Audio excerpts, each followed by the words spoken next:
combate a fogo. Uma coisa que nós precisamos muito. Aqui está. Nós estamos cercados dentro de uma jaula. Semana passada o bicho pegou, né? Logo Foi em aqui. função disso que nós... Pega lá fora e pega aqui dentro, então a gente não sabe nem. A sorte que o vento estava pra lá. Vamos Se saber tivesse pra cá, vamos morrer torrado aqui dentro, vamos morrer baleado lá fora. Muito bom, e sem dinheiro para enterrar. eu gostava do papo. Nem saudades da casa, mas Depois tudo vai ser reduzido a Semana nós pó. recebemos a metade. Oi, recebeu. Vai ser tudo reduzido a pó, não tem problema. O pó a gente retorna. Melhor fazer sentado. Mas então, Vocês receberam, mas a gente não, porque nós não somos professores, então a gente não recebeu não. No Brasil, fazer uma vaquinha para ela, né, para metade. Vamos lá. Complica não. Em outros momentos, isso aí já teria sido resolvido, né? Mas como são vários problemas, ninguém consegue resolver nada. Bem, o que ocorre? Nosso objetivo é buscar na parte técnica, tanto a parte jurídica, primeiros socorros e combate ao fogo, que tenhamos uma visão técnica para podermos ver o filme, que todos já até conhecem, né, naturalmente, e foi uma tragédia, e essa tragédia, na verdade, ela pode ser minimizada, ou mesmo eliminada, a partir do momento do conhecimento técnico das pessoas envolvidas, ok? E da responsabilidade aplicada, na verdade é essa, ok? Bem, primeira situação, imprudência, negligência e imperícia, são três denominações. São três denominações onde qualquer crime no mundo eles vão cair nessas três palavrinhas, ok? Então, independente de onde você esteja, se você cometeu algum erro, né, e vir a ter um homicídio que seja ou não, seja, cometeu um erro, cai nessas três possibilidades aí, ok? Essas três possibilidades, a pessoa pode ser um doutor no assunto ou pode ser um doutor em outro assunto, e vai cair nas três palavrinhas-chave, ok?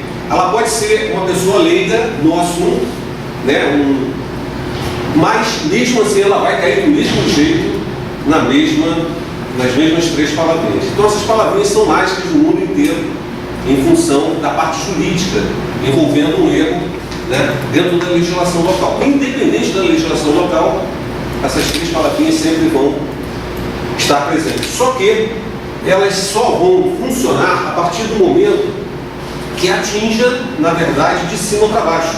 Então, por exemplo, enquanto não atingir, vamos colocar, um filho de um desembargador, não tem problemas que o cidadão comum tem no dia a dia, essa lei ela não venha a ser realmente cobrada como deveria. Aí, no decorrer, nós vamos poder ver isso legal. Dessas três palavrinhas, a mais fácil podemos descrever ou dar exemplo.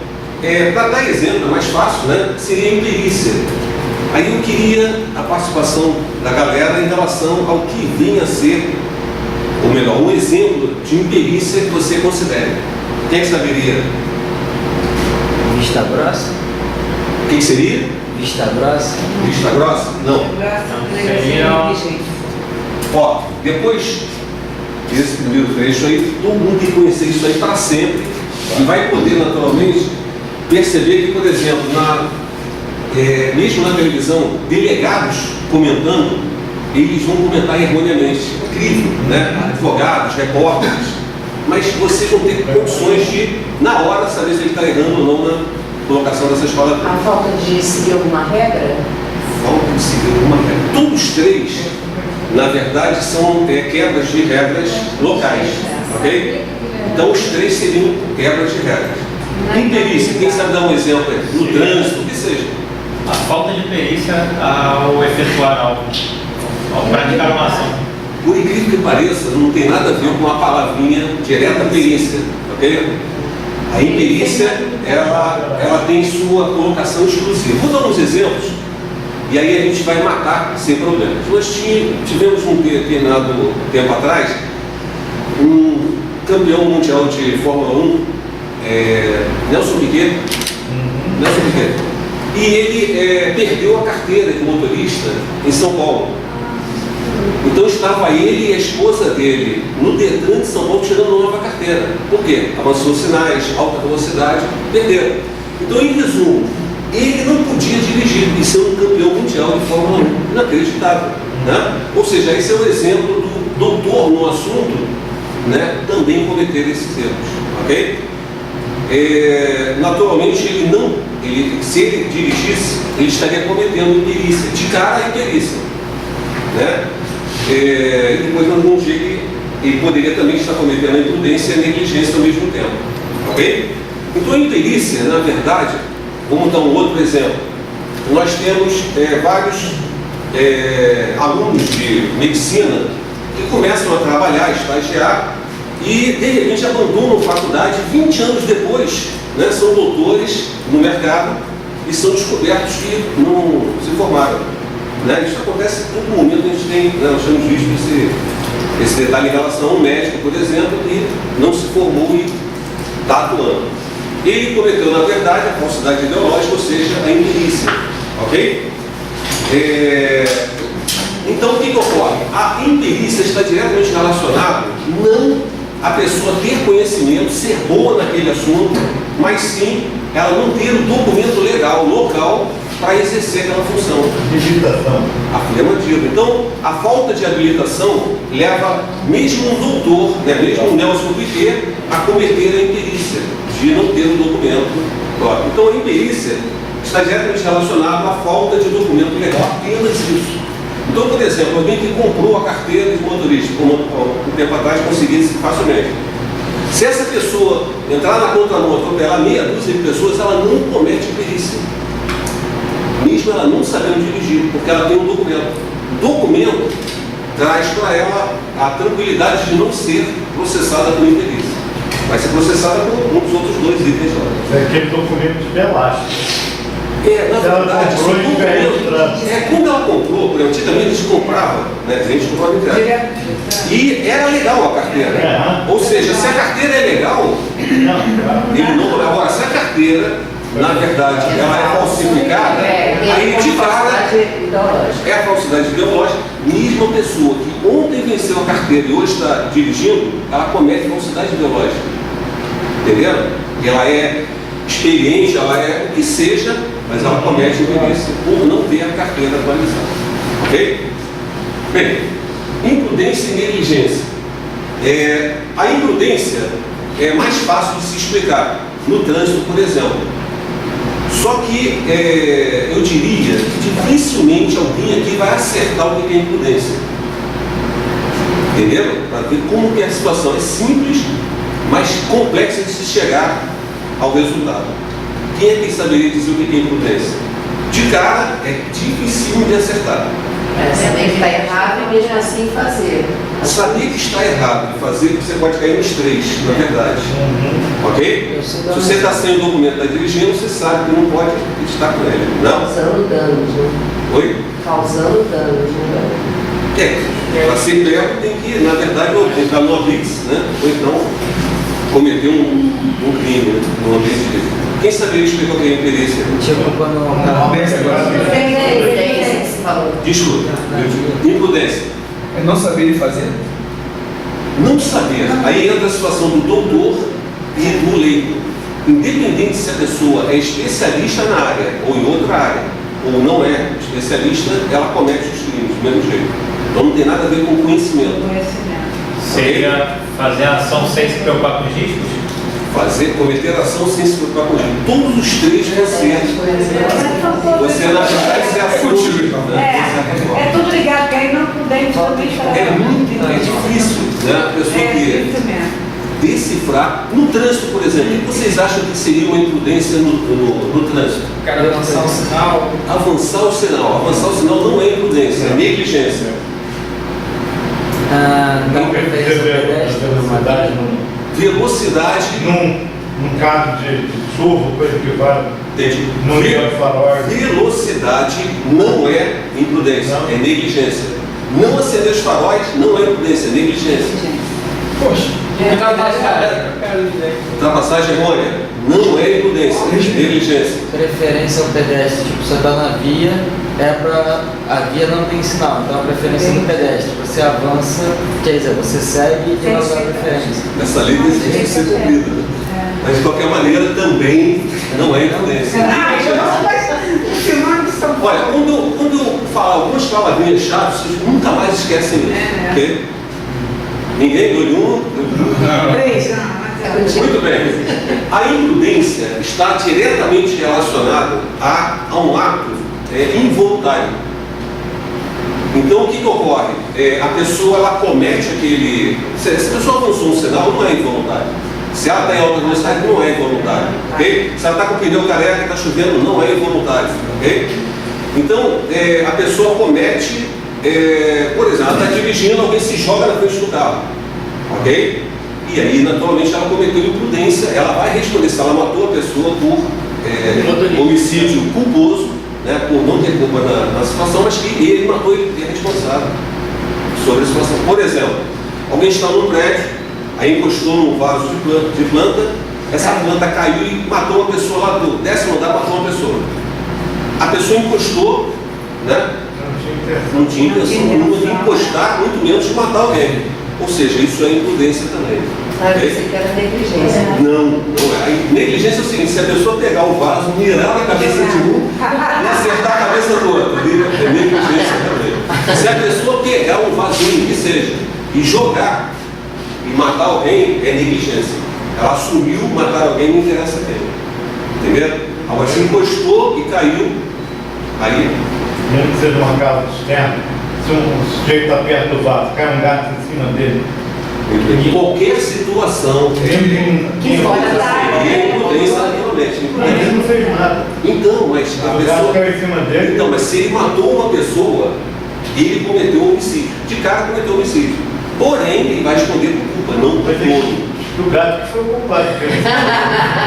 Isso é verdade, mas daí a não intenção, né, o ato involuntário, né, em função de uma situação problemática. Bem, e a negligência ao mesmo tempo, a negligência ao mesmo tempo está diretamente relacionada ao ato voluntário. Então, avançar sinal, voluntário, negligência. Alta velocidade, voluntário, negligência. Por exemplo, nós tivemos o caso do filho do Henrique Batista, do Thor, né? Ele estava naquela pista de Rio fora, 100 km por hora. 110, parece. Não, 100. É 100, é 100. Deus, já naquela 110. E aí o que ocorre? Ele estava a 135 km por hora, estava acima, assumiu, então é dolo, não é culpa. Entendido? Não? Ele respondeu por culpa, está errado. Ele deveria ter respondido por dolo. Segundo detalhe, vai ter de 4 a 6 vezes mais tempo de cadeia para quem cometeu o dolo. Ok? Então, em resumo, né, é natural que ele bancou a família, bancou advogados, bancou tudo que tinha direito de bancar para poder sair da situação problemática. Ok? E aí a culpa caiu para quem julgou isso, errado. Não, caiu o cara disse que ele estava bêbado, andando zigue-zague na pista. Não, mas Só que ele estava atropelando ele. Na verdade, ele estava no acostamento, é um outro ato agravante. Ninguém pode estar no carro, não pode estar no acostamento na velocidade mesmo do local, ainda mais acima. se os dois estão assumindo o risco. Direciona para negligência, ou seja, direciona para dolo. Então ele teria que responder por homicídio doloso, não por homicídio culposo. Mas se o ciclista ele estava assumindo também o risco de causar algum acidente, supondo que o motorista tivesse uma velocidade aceitável na pista, aí seria o dono do ciclista nesse caso. Então vamos ver um exemplo disso daí. Nós tivemos uma advogada em São Paulo, numa picape. Ela avançou o sinal na madrugada. Ela avançou o sinal. Só que vinha um carro, um Porsche, né, avançando sinais em alta velocidade. Aliás, não estava avançando sinais, ele estava em alta velocidade, esse Porsche. E ele bateu, ele subiu, suspendeu essa picape gigantesca e matou a advogada. A advogada cometeu negligência, só que ele também cometeu negligência, porque ele estava em alta velocidade. Então ele perdeu, na hora, ele teve que pagar 300 mil, para poder responder em liberdade. Ok? Ele respondendo como homicídio doloso, porque ele estava em alta velocidade. Independente do outro cometer o dolo, a pessoa pessoa cometeu, ela responde independente do outro. Se fosse o oposto, o advogado é que responderia pelo... Se ele estivesse numa velocidade normal, não estivesse avançando o sinal, e ela avançou o sinal, então ela teria cometido o... Não, os dois errados, mas aconteceu o oposto. Quem morreu foi Não, o cara do ele não corpo. foi culpado. Ela não foi culpada naturalmente. Né? No sentido de ser julgada depois de morta. Né? Não, ela supondo que ela tivesse sobrevivido, quem tivesse morrido foi o... Entendi. cara do corpo. Ela responderia pelo homicídio doloso. Seria igual ao... Esquema disso. Bem, tem vários fatos, né? Interessante. Mais interessante que isso, há uns 20 anos atrás, várias pessoas foram atropeladas na contramão, né? Um cara chapadão, quem der, assume, matar alguém, não interessa quem, por isso não pode dirigir. Antigamente não existia isso. Então a pessoa bebia todas, saía na madrugada e matava e respondia por homicídio culposo. Por quê? Porque o advogado jogava, ele não conhecia a vítima. Como é que ele ia ter a intenção de matar aquela pessoa? Ele não conhecia. Estava por isso mesmo. Ok? Hoje, com certeza, não existe mais isso. Ok? Não? Ainda está ocorrendo, né? Bastante situação nesse sentido, mas já está tendo uma severidade legal. Agora, essa severidade ela não está relacionada ao pequeno. O interessante é entender que isso só está acontecendo porque tem filhos de desembargadores, filhos de deputados morrendo. Por isso que eles estão, né? Fazendo com que a lei seja cumprida, ok? Bem, negligência e prudência, né? E imperícia. A vantagem nesse filme que nós vamos ver é, de cara, você vai perceber se ele cometeu imprudência, negligência ou imperícia. Você nunca comete imprudência e negligência ao mesmo tempo. É impossível. Por quê? Porque um é ato voluntário e o outro é involuntário. Ou você foi imprudente ou você foi negligente. Não tem como. E geralmente nós julgamos a negligência com o imprudente do mesmo jeito, ok? Muito bem. Você pode estar associado com a né? Oi? Em perícia pode estar associado. Exatamente. A imperícia, você, quando comete a imperícia, você ao mesmo tempo vai cometer ou imprudência ou negligência.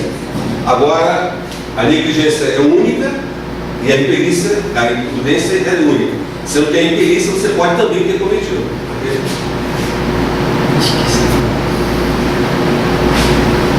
Bem, aqui tem uma situação interessantíssima, voltado para primeiros socorros e mais para as vítimas, né? Para a pessoa ter uma noção legal das vítimas, tanto essa parte do cérebro como a parte da carboxiemoglobina, ou carbohemoglobina como queira. Né? O que ocorre em relação ao cérebro? Muita gente boa não sabe o que ocorre com o nosso cérebro. Então vamos ver se essas pessoas boas aqui também não sabem. Então vamos lá, doutora, qual o seu nome? Carla. Doutora Carla, me responda, o teu cérebro sabe o que você pensa? Sim ou não? Acredito que sim, né? Acredita que sim. A outra doutora, qual o nome? Também, acredito que sim. A Carla também? Não, nada. Nada. O seu cérebro sabe o que você pensa? Não, acho que sim. Acha que sim. Seu cérebro sabe o que pensa? O que você pensa? Não. Não, e sim, não sei. Eu acho Não sei interessante. dizer. Eu só vou te perguntar por que ele não sabe. Não, Por que você acha que ele... Porque é o conjunto, né? A resposta já está ali. Pois é. A resposta já está ali. Bem, se eu continuar perguntando, a maioria vai falar o quê? Que o cérebro sabe, pô. Se eu quero andar, o meu cérebro sabe que eu quero andar porque eu ando, né? Só que na verdade, o cérebro é uma máquina perfeita, ok? E ele, na verdade, ele só percebe os nossos sentidos através de comando elétrico e comando químico. Então, tudo para ele é código. Então, por exemplo, eu estou olhando vocês, meu cérebro não está olhando vocês. Para ele é 0 ou 1, né? Para ele é neurônio e hormônio funcionando. É código para ele. Então, por exemplo, um exemplo interessantíssimo. Se eu bebo, o que seja, e meu cérebro gostar dessa bebida, eu posso passar a ser escravo do meu cérebro.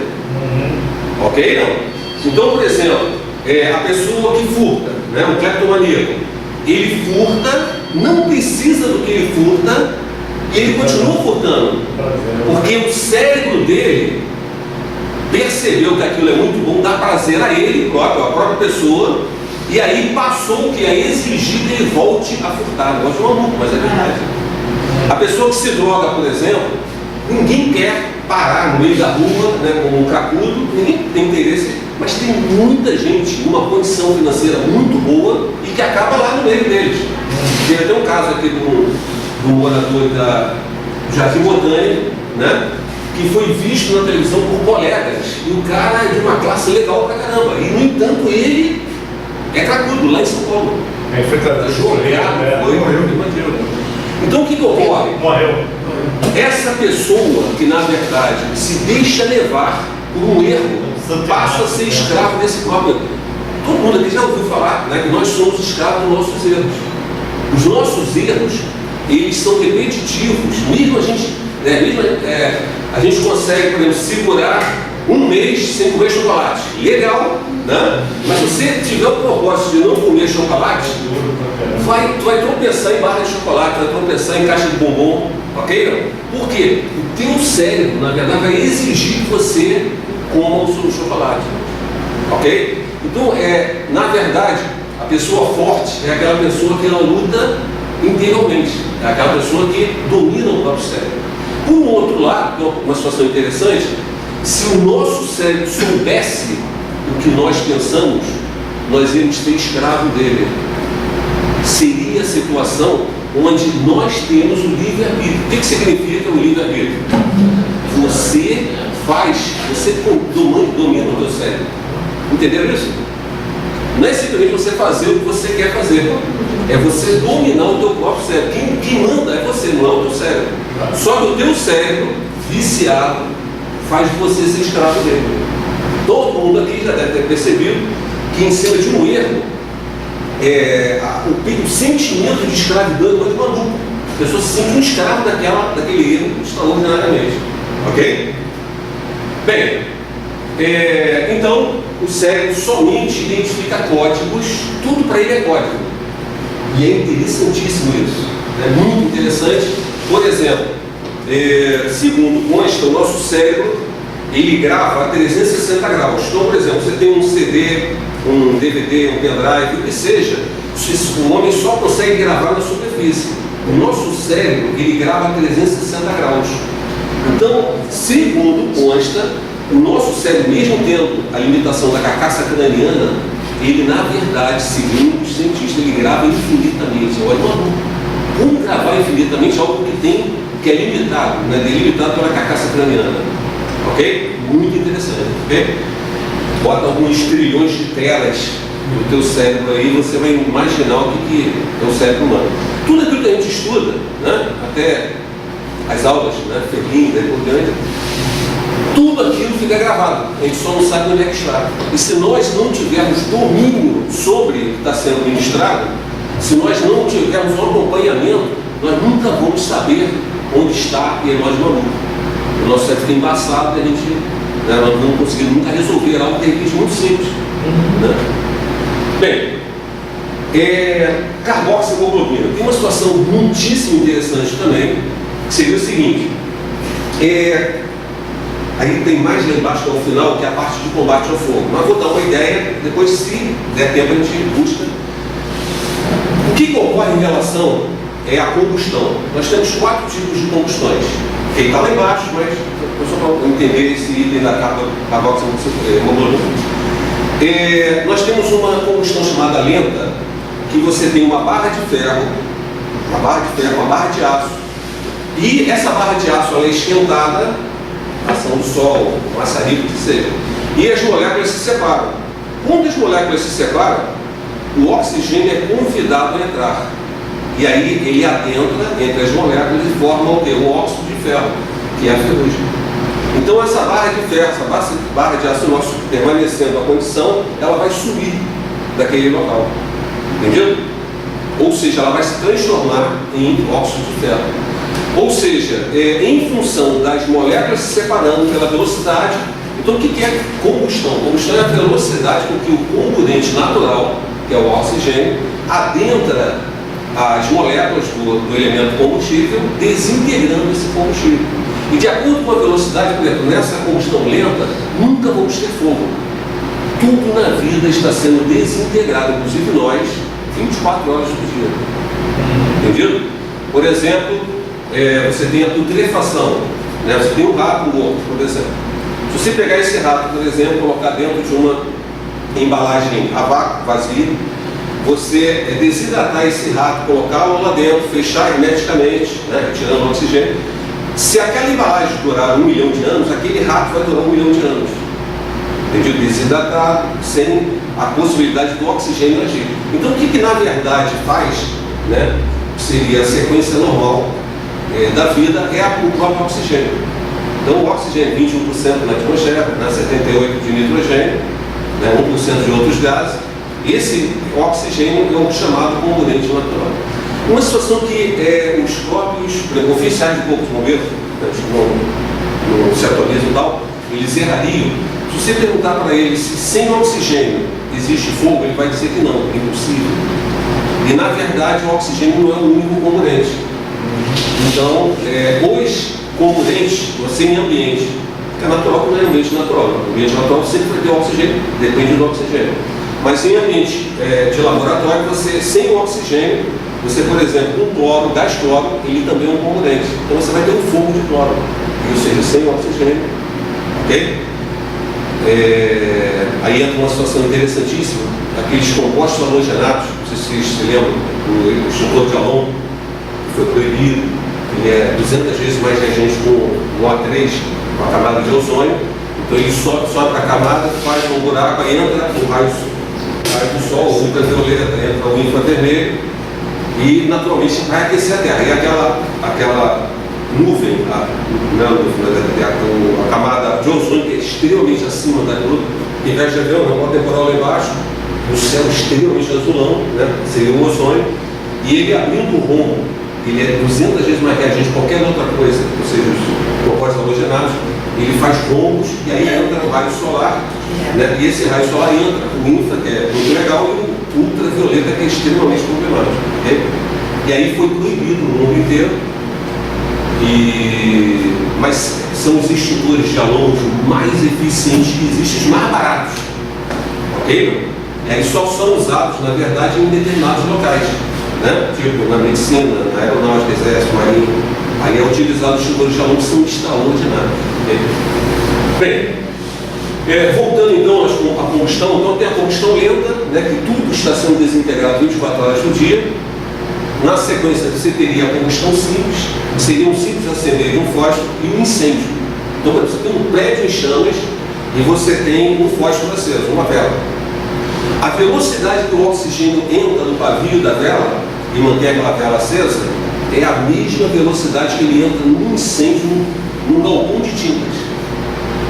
Por que o galpão de tintas vai a 1000 graus e a vela você passa o dedo e não se queima? Pelos componentes que lá no galpão de tinta tem, que vão ajudar a... Isso. E tem um detalhe, a vela é uma vela e o incêndio são várias velas. Então se você tiver um monte de vela, uma do lado da outra, e for passar o dedo, você perde o dedo também. Entendido? Então a diferença, ou seja, o oxigênio ele se atrai para um incêndio na mesma velocidade que se atrai para uma vela. Isso muita gente tem dificuldade de perceber. Okay? Na sequência teria a deflagração, aí entram os ignicíveis, né, os elementos ignicíveis da combustão. Nós tivemos uma situação interessantíssima em 2 locais, um em Santos e outro no Sul, onde uma indústria pegando fogo e ninguém conseguia apagar o fogo.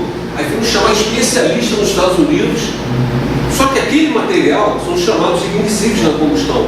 Ele, se uma vez iniciado o fogo, ninguém apaga. Então não precisa de especialista. Entenderam? Você tem que fazer assim, se é um tanque, você escoa o tanque, passando para o outro, somente a superfície pega fogo, só o gás do líquido. O líquido não pega fogo, mesmo sendo um elemento ignicível, não apaga nunca. E aí aquele líquido ele vai sendo escoado para outro tanque sem pegar fogo. O líquido não pega fogo. Aí ele vai descendo a um ponto que acaba de queimar e acabou o fogo. Entenderam? Então elementos ignicíveis são os líquidos dos fogos de artifício. Para ter uma noção, pólvoras, cloratos, nitratos, celulóides, metais combustíveis, tudo isso uma vez iniciado o fogo, não apaga mais. Tipo uma roda de magnésio, são metais combustíveis. Se pegar fogo, você não pode nem tentar apagar a roda de magnésio. Se você jogar água, aquelas estrelinhas que vão saindo é oxigênio, é comburente, e aí o que ocorre? Ele adentra a fissura e explode. Então você vai ter um impacto, de repente, de um efeito granada daquela roda de magnésio. Por isso que não pode tentar apagar. E o abafamento também não serve? Esses seriam os métodos de extinção. Você não pode, na verdade, a única coisa que você tem que raspar o fogo. Entendeu? Então, por exemplo, para esses elementos, você pode, por exemplo, usar um extintor chamado pó químico, na verdade, de grafite. Esse pó químico grafite, ele raspa o fogo e elimina. Só que é um extintor caríssimo, é o mesmo grafite, mas eu não imagino, você tem 10 quilos de grafite, e o extintor é todo amarelão. Então, os locais que trabalham, por exemplo, com pólvoras, eles têm que ter extintores completamente amarelos, que são os específicos dessa classe especial. Okay? Bem, e na classe, na combustão, na última, é a combustão também explosão, deflagração e explosão detonação. Aí a detonação ela entra, por exemplo, com aquela velocidade de entrada acima de 2.000 metros por segundo. Então, o que seria isso, por exemplo? Você tem a nitroglicerina. Uma gota de nitroglicerina, por exemplo, você não pode transportar a nitroglicerina líquida, senão só o balançar dela explode e uma gota explode o quarteirão inteiro, para ter uma noção, de nitroglicerina. Então você tem que congelá-la, ela é sólida, dentro do líquido, nitrogênio ou hidrogênio, para você poder transportá-la. Ok? Tudo armamento leva essa nitroglicerina. Okay? Ou a dinamite, por exemplo. Eles fazem buracos na rocha, colocam as dinamites, já sabem como vai cortar, já sabem a intensidade, já sabem tudo, tudo é calculado, estudado. Então eles colocam, puxam o pavio a sério. Por exemplo, aquele pavio, um arame de pólvora, por exemplo, você tenta apagar, você não apaga de jeito nenhum. Ele dentro da água pega fogo, dentro do concreto mole, ele não apaga nunca, só cortando. Se você cortar aquele arame, ele para. Aí ele vai, quando ele explode, o que acontece na verdade? Lá dentro, minusculamente falando, dentro da dinamite, você abre um espaço, só que numa velocidade muito grande. Aí ele suga o oxigênio. Todo o oxigênio, para ter uma noção, a 2 km de distância, teoricamente seria isso, ele entra naquele buraco, assobiando alto pra caramba, e entrar naquele espaço invisível, de 2 polegadas, numa velocidade de 2 km em segundo. Negócio de movimento, ok? Então a explosão é algo. E toda explosão, sem exceção, é a mesma coisa, expansão de gases. É a mesma coisa que um saco plástico enchido por uma criança e fazendo aquele barulho. Toda explosão é exatamente igual. E outra, geralmente a explosão não tem fogo. A explosão somente são deslocamentos de gás. Depois, se quiser, a gente fala sobre aquela explosão que ocorreu naquele restaurante ali na Tiradentes, ok? Onde morreu umas 3 ou 4 pessoas, onde um cara foi jogado a 6 metros de altura, ficou um pedaço dele lá na árvore, no chão. Não é maluco.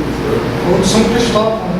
Ainda mais diferença. São Cristóvão também foi dele. Também tem. Alguém lembra aí, anota aí. Aliás, qualquer pergunta, a gente vai anotando aí, a gente depois no final a gente responde tudo. Aí um desses itens seria a explosão da verdade. Bem, então essa carboxiemoglobina tem algo interessantíssimo, que é o seguinte: no início da desintegração de qualquer coisa, você tem, na verdade, a liberação de carbono.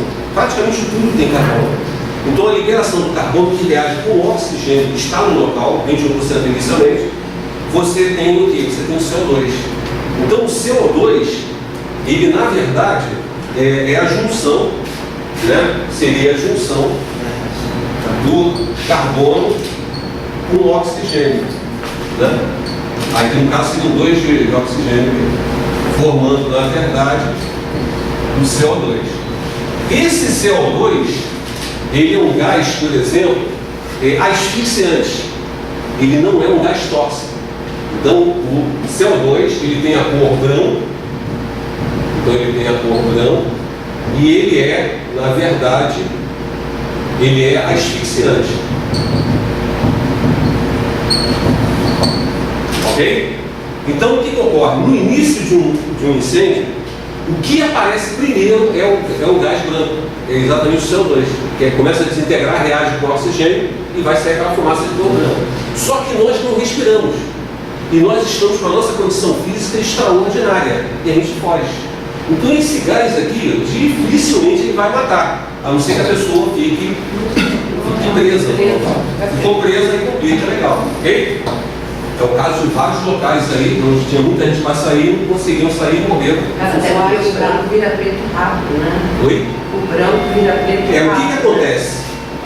Aí entra a situação interessante, com outra aula também, voltado para um momento flashover e um momento backdraft. O que seria isso? O percentual, por exemplo, de 16 a 21% de oxigênio, você tem o fogo pleno. O fogo ele não muda de altura. Uma vela ficaria a chama permanentemente naquela altura. Muito bem, então isso aqui seria o fogo normal. E teoricamente, por exemplo, eu trabalhei no estaleiro Mauá e o oxímetro que ficava com TEC segurança, ele se bater 19%, 21% é o normal. Se bater 19% dentro de um tubulão, eu trabalhei num projeto Mexilhão no estaleiro Mauá e tinha vários tubulões, nós tínhamos 80 metros de base da prospecção de gás em Santos, que é o chamado projeto Mexilhão. E 2,5 metros de diâmetro. Então o pessoal entrava para trabalhar lá dentro. Então do lado de fora do crachá, o cara tinha que liberar o crachá, né? Para saber que ele estava lá dentro, e entrava com TEC segurança com equipes, ficavam várias equipes trabalhando. E tinham ventiladores que viravam exaustores, do outro lado, ventilação aqui e tal, o mesmo ventilador virado. E aí o que ocorre? Se o percentual ali, iam fazer esmerilhamento, iam fazer pintura, iam fazer o que fosse, solda. Aí o que ocorre? Se o oxímetro acusasse 19% de oxigênio, ele aperta. Aí é hora de todo mundo sair. Com 19% você sai normal, você está lúcido. Aí tinha que sair todo mundo, tocava uma sirenezinha, botava o crachá para saber que todo mundo saiu. Ok? Senão tinha que entrar a equipe com oxigênio autônomo para poder resgatar aquela pessoa que o crachá dela está aqui. Ok? Bem, então 19% já é problemático. Ok? Então de 16 a 21 você tem uma chama plena. Legal. De 15%, lembrando que o oxigênio ele continua a reagir com o carbono no local. De 15 a 12% de oxigênio, você tem aqui um momento interessantíssimo. Você já viu em filme chamado flashover. Esse momento flashover, o que seria isso? Momento não é o flashover, o momento é a possibilidade de ocorrer o flashover. Então, se alguém abre a porta e aqui dentro desse ambiente confinado, de 12 a 15, o oxigênio entra violentamente e sai a chama e queima, salpica o cara que está ali na porta. Então, o bombeiro ele só combate o fogo com fumaça de cor branco. Entendido? Fumaça de cor branco ele sai nem água não joga. E se ele jogar água e quebrar uma vidraça, explode tudo. Que é um outro momento posterior a isso aqui. O outro momento ele já seria de 11%, né? Isso invertendo a 8%. De 8% a 11% de oxigênio, você tem o backdraft. O flashover ao pé da letra seria língua de soda. Lembra da soda? Né? Seria aquele língua de fogo, na verdade. Então, ao pé da letra seria fogo sobre, ok? É aquele fogo que quebra uma janela num prédio em chamas, sai e parece que volta, é a língua, né? Só que, na verdade, o que acontece? Quebrou uma janela, em função do calor. Quebrou, o oxigênio entra violentamente e sai a chama. Só que ela sai e não volta nunca mais. Só que o oxigênio continua a entrar e a chama continua a sair com menos intensidade. Aí você olhando, parece que ela saiu e está voltando. Entendido? Então é uma ilusão de ótica, mas na verdade ela sai e não volta mais. Okay? Bem, nesse momento backdraft, aqui dentro, isso aqui a chama diminui, esse daqui só tem brasa. Nesse momento, não no backdraft. Backdraft é explosão, flashover é uma explosão também. Então nesse momento aqui você só tem brasa no local. Então, para variar, nesse momento aqui não tem ninguém vivo naquele local, tá certo? Então, nesse aqui ainda pode ter gente, né, vida, com sobrevida ainda. Esse aqui já não tem mais ninguém. Então, o que acontece? No backdraft, então, está tudo em brasa. Se alguém abrir a porta, primeiro, toda vez que você tem um momento backdraft, você tem fumaça de cor preto. E toda vez que você tem fumaça de cor preto, essa fumaça não sai igual a fumaça de cor branco. A fumaça de cor branco, ela sai para cima. A fumaça de cor preta, ela sai espirrada, ela sai em ângulo e cantando. Você ouve um mó assobio alto pra caramba, entendeu? O bombeiro sai fora e nem água não joga mais, porque se ele jogar. Só que esse momento, ele é rápido. Logo em seguida se auto-extingue tudo, não tem mais perigo não, entendeu? Logo em seguida do momento do backdraft. Se ocorrer o flash, não vai ocorrer nunca o backdraft. São momentos de possibilidade de ocorrer. E abaixo de 7% não tem fogo. Isso aí vai gerar um outro item, que a gente vai ver daqui a pouquinho, que é o limite inferior de ignicidade e o limite superior de ignicidade.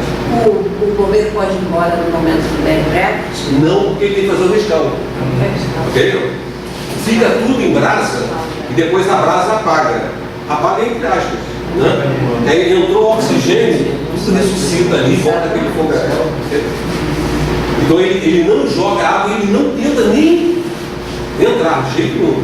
Okay? Toda vez que o bombeiro entra e explode, eu diria que é uma equipe que não tem conhecimento. Porque a equipe que tem conhecimento não entra nunca. Okay? Pela cor da fumaça, ele sabe se ele pode combater ou não aquele sinistro. Okay? Bem, isso é interessantíssimo. E isso daqui vai gerar, nesse momento aqui dentro, né, daquele ambiente confinado, fica tudo em brasa. E outra, o oxigênio, olha só como é que é interessante aqui, ele soma, como tem pouco oxigênio, o oxigênio se quebra, então ele vira O1, e aí transforma em monóxido de carbono. Esse é o momento mais perigoso, é uma bomba extraordinária, a bomba de monóxido de carbono. Ok? O que acontece dentro do local? Aquela fumaça de cor preta, ela está aquecida, então ela sobe. Mas o monóxido de carbono é mais pesado que o ar, então ele desce. Mas ele está aquecido, ele sobe. Entendeu? Ele fica quicando, aí fica dando pressão. Qualquer furo que tiver, ele sai sob alta pressão, aquela fumaça de cor preta. Ok? Bem, carboxiemoglobina. Aí entra uma situação também muito interessante. O oxigênio, ele vai o quê? Ele vai adentrar a corrente sanguínea através dos glóbulos vermelhos, vai para o cérebro, vai oxigenar. No caso dos pulmões, ele vai promover a própria hematose, né? Que é a passagem do sangue venoso para o sangue arterial. O simples passagem, chamada osmose, isso aí está ali também, está mais embaixo um pouquinho. Não está aqui também. Eu até pulei, mas vamos falar da carboxiemoglobina, que é o mais importante para o filme, para a gente ver. Bem, então o que ocorre? Quando essa fumaça de cor preta, então essa fumaça, aqui dá a fumaça de cor preta, aqui é preto, e esse gás aqui, ó, ele é tóxico, ou seja, ele não é asfixiante, você respira ele normalmente, entendeu o problema? Esse gás você não respira, então você foge. Esse gás você respira normalmente, só que ele é tóxico. Aí o que acontece? Quando vai para a corrente sanguínea, ele tem prioridade ao oxigênio. Aí ele na verdade, ele se transforma em carboxiemoglobina. Pessoal, isso aí não é divulgado por causa de uma minoria de pessoas que se suicidam. O carro, joga fumaça do carro. O óleo diesel, o próprio carro a gasolina, todos eles liberam o monóxido de carbono também. Mais do que o álcool. O álcool praticamente não libera nenhum tipo de gás tóxico. Okay? Bem, o que acontece em relação ao ambiente? Então, a pessoa respira o monóxido de carbono. Vocês vão ter no final do filme uma pessoa que morreu, estava conversando com todo mundo, ele entrou 17 vezes para tirar pessoas, respirando monóxido de carbono.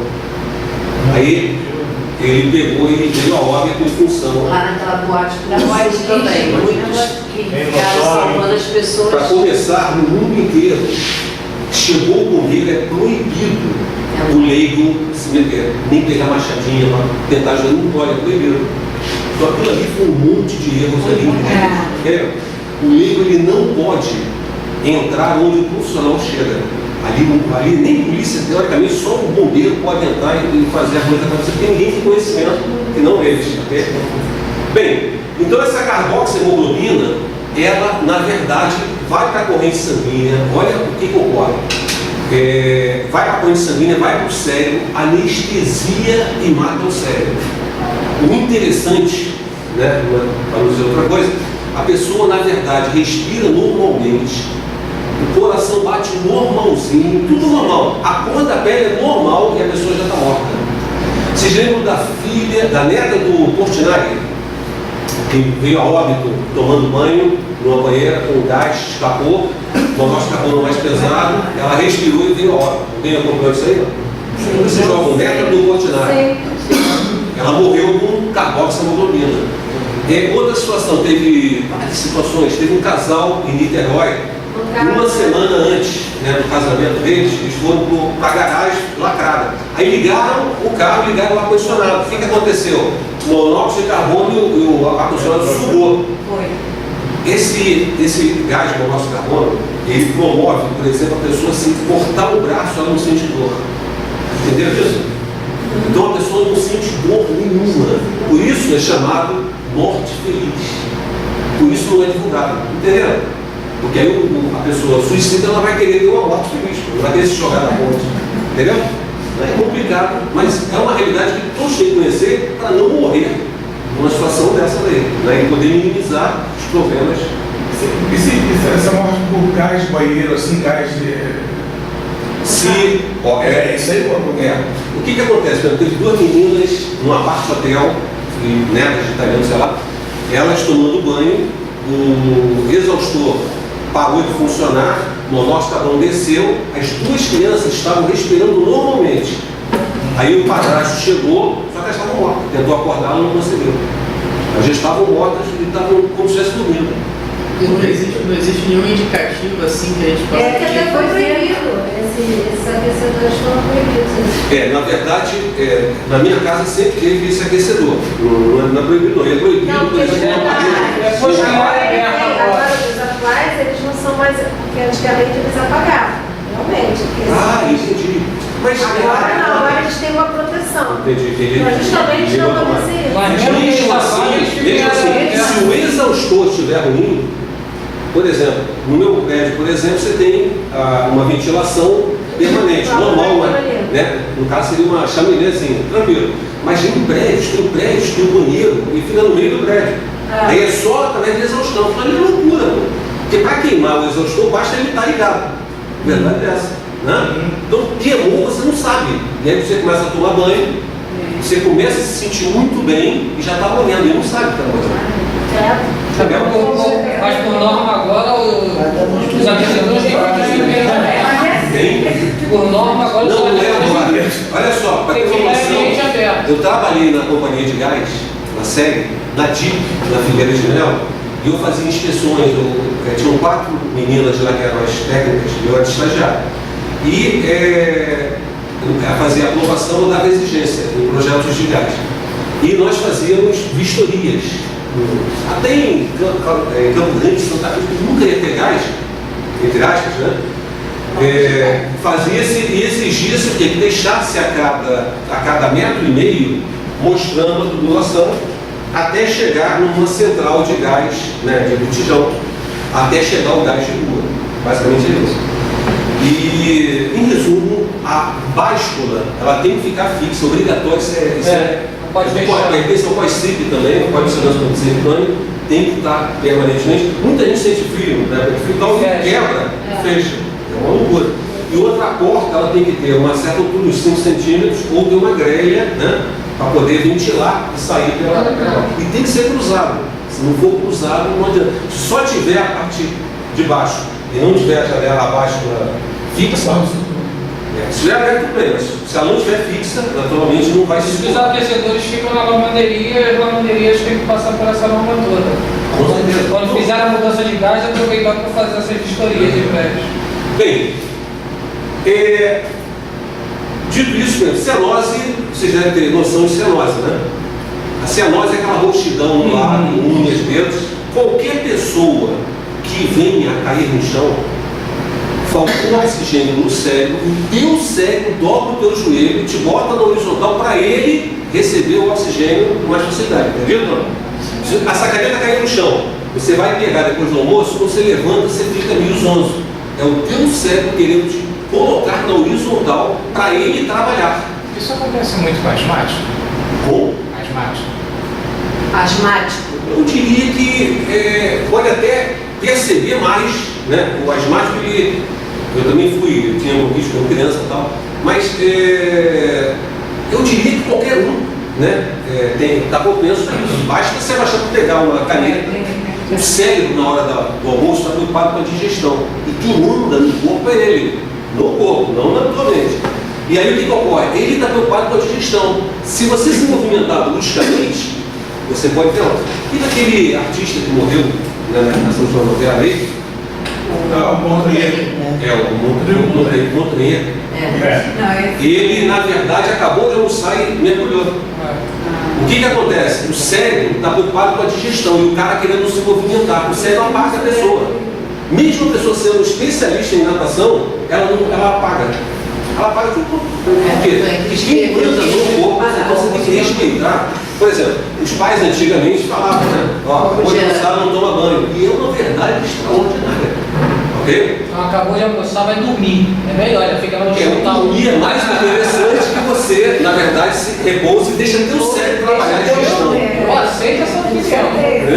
Mesmo depois você fica com um barrigão legal, né? Esquece o barrigão. Barrigão é saúde. Bem, então cianose, então é essa questão. O morto, ele é cianótico por natureza. A pessoa, por exemplo, quando está cianótica, é porque simplesmente o cérebro dobrou o joelho dela e colocou na horizontal. Aí vem a situação, você pode abrir a pupila, né? Se a pupila estiver dilatada, aí tem várias possibilidades. Uma delas falta de oxigênio no cérebro, coração parado, né? Você tem que iniciar a reanimação da pessoa. Mas uma situação, por exemplo, todo mundo pode olhar um para o outro aí, sem se apaixonar naturalmente, e perceba uma bolinha de cor preta dentro dos olhos, um do outro aí. Percebe? Essa bolinha de cor preta se chama o quê? Menina dos olhos e íris. Não é isso? Não é íris, não. É o quê? Pupila. A íris é a parte colorida dos olhos. A bolinha de cor preta, na verdade, é a pupila. Só que tem um detalhe, vocês giram a pupila um do outro, só que vocês acabaram de ver algo que não existe. A pupila não existe. A pupila é um buraco negro. A íris, que é a parte colorida, é um músculo. E esse músculo, na verdade, para enxergar, ele reduz ou aumenta, em função de um túnel, por exemplo, ele vai diminuir, você fica aqui meio, né, cego, tentando não sair. Oi? A íris é um músculo que abre e fecha. E dentro dele tem a bolinha que não existe, é um buraco negro. Na verdade, é onde entra a luz, né, a imagem se forma invertida. É um vértice final, então. Bem, então é o seguinte, hematose nós falamos, né, passagem de sangue vermelho arterial, osmose é tudo que ocorre com diferença de pressão, ok? O homem pode forçar, ou seja, pode ser naturalmente ou não. O homem força a natureza a acontecer, entendido? Mas na verdade a natureza, por ela própria, a osmose ocorre. Então a nossa respiração ocorre naturalmente. Entra 21% de oxigênio, você o que? Troca 6% de CO2, então na expiração de 21 sai 15% de oxigênio e mais 6% de CO2. Então o sangue venoso e o sangue arterial, ele tem uma diferença de percentual de oxigênio e CO2 extraordinária que muita gente não pensa. Vamos imaginar só o seguinte, por exemplo, uma eleição de segundo turno, né? A pessoa vai votar. Ou então, por exemplo, depois a gente volta a falar sobre isso aí, uma situação de uma herança, por exemplo. Então, a guerreira Carla e Nara ganharam uma herança de um pai milionário. Amém. 100 milhões de dólares cada uma, tá bom? Tá ótimo. Por causa do excesso de zero, vou botar que só seja 100 reais que vocês têm. Não, só para calcular, legal. A Mara devia a Carla 10 reais. Então você tira dos 100 e 10 reais e dá para ela. Certo? Quanto, na verdade, a Carla ficou mais que você? O quanto ela ficou mais que você? Olha pra mim, não. Tudo de fora. Vocês duas tinham 100. Você ficou a menos que ela? Não. Você tinha quanto? Ficou com quanto? E ela tinha quanto? Ficou com quanto? 110 menos 90. 20. Entendeu? Pessoal, então é o seguinte, muita gente não pensa nisso, ninguém fala. Numa eleição do segundo turno, quando você vota ou no Lula ou na Dilma, vocês sabem. Não, por exemplo, você na verdade, se votar num, você tira o voto, você vota duas vezes. Então quando você vota duas vezes, numa vez só. Só que a maquininha faz um jogo invertido e não coloca dessa forma, entendeu? Mas quando você vota num, você tira o voto do outro. O teu voto é único, entendeu? É interessante que... Bem, fagocitose é interessantíssimo também para esse filme, que ainda vamos ver, ok? Essa aula que termina aqui horas? Não, papai. Então legal, então é o seguinte, fagocitose é uma situação interessantíssima. Ao pé da letra, fago é alimento, citose celular. Então seria alimentação celular. E não tem nada a ver com alimentação celular. Ok? Ao pé da letra é isso. Fagocitose, na verdade, é defesa orgânica. Então, por exemplo, nós temos dentro da corrente sanguínea os glóbulos brancos, são os gigantes, né? Esses glóbulos brancos também são chamados de quê? De anticorpos, ou leucócitos, leuco branco, leucócitos, célula branca. Então, leucócitos, né? Glóbulos brancos ou anticorpos. O que acontece em relação a um micro-organismo que tenta entrar no nosso corpo? O cérebro percebe, a gente não. Então ele manda para aquele local os anticorpos.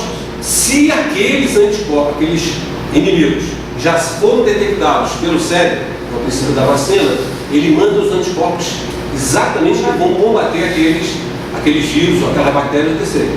Então, chegou no local, a corrente sanguínea fica superlotada, incha, e ela forma rombos. Só que, tipo, no shopping, você vai entrar, tem aquele corte de vento, né? Lá dentro fica 21 graus e aqui fora 40 graus, né? E aí, a mesma coisa, somente consegue sair da célula, não consegue entrar na célula, ok? E aí, o que vai acontecer? Eles saem e começam a devorar o inimigo. Vírus, bactérias, ácaros, fungos, o que seja. E alguns deles morrem. Quando os anticorpos morrem, eles viram o quê? Glóbulos brancos mortos, pus. Pus na branca? Ou pus são os glóbulos brancos que tentaram matar o inimigo e não conseguiram. E morreram, e viraram pus.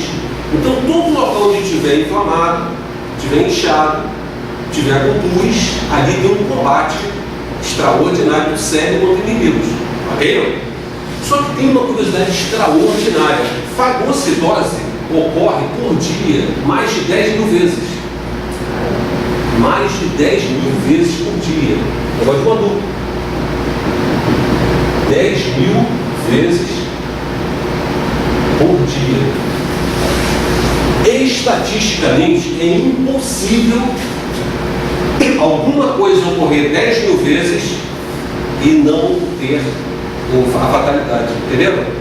Então, todos os dias nosso cérebro defende o nosso organismo em 10 mil combates, uma coceira que der, você tem que lavar a mão, né, passar o álcool que seja, mas nunca coçar. Se você coçar, você joga a cabeça e piora o combate ali naquele local. Coçou, você não cria o problema, ok? Só que a maioria não consegue. Né? Então, o que ocorre? Quando você acorda, segundo a estatística, é impossível você acordar todo dia. Impossível. Estatisticamente, o que ocorre 10 mil vezes não tem como, é impossível você não morrer todo dia. Pode maluco. Ou seja, na verdade, você deveria agradecer todo dia por não ter morrido. Quando a pessoa, por exemplo, reduz esse percentual de glóbulos brancos, tipo o vírus da AIDS, o que vai acontecer? A pessoa morre com resfriado. O simples resfriado mata a pessoa. Okay? Porque o cérebro não tem capacidade de eliminar a coisa. Ok? Vou dar uma certeza. Vocês falam muito. Bem, aqui é o final de primeiros socorros, ok? Também interessantíssimo, para variar. Você tem, por exemplo, isquemia, na verdade é entupimento. Então você tem uma sequência, que é isso aqui. Na verdade é isso aqui. Você tem o coração e você tem o cérebro. Ok? Você tem entupimentos da corrente sanguínea, chamado isquemia. E, ao contrário da isquemia, tem um rompimento, né? É hemorragia, então é problema hemorrágico.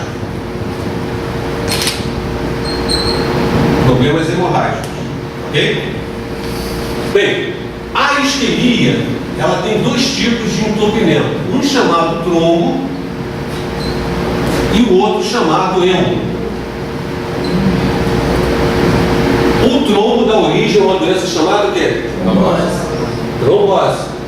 E o êmbolo dá embolia, ok? Então, o trombo é algo que nasce, cresce e entope no mesmo local. Então o médico facilmente trabalha em cima da trombose. Já a embolia não é impossível. Ela nasce, cresce e vai entupir em outro lugar. Ela se choca. Então a embolia é impossível o médico trabalhar. O que tem que ser feito é minimizar o que seriam os problemas da corrente sanguínea. Tipo, por exemplo, comer um limão por dia, numa limonada suíça, um alho, um dente de alho, cebola à vontade, né? Água em abundância, para você minimizar os problemas de circulação. Porque é um longo tipo de morte no mundo inteiro, né? Então, exatamente nesses problemas circulatórios. Bem, no coração, esses problemas eles se transformam em quê? Angina. E o problema hemorrágico no coração, qual o nome que recebe?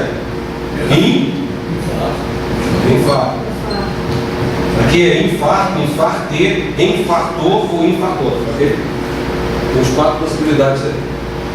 Bem, no cérebro, você teria o quê? O acidente vascular. Antigamente era cerebral, ok? Cerebral e isquêmico. Só que não é mais isso. Porque não é no cérebro que ocorre, é na cabeça. Então, na verdade, é acidente vascular encefálico isquêmico.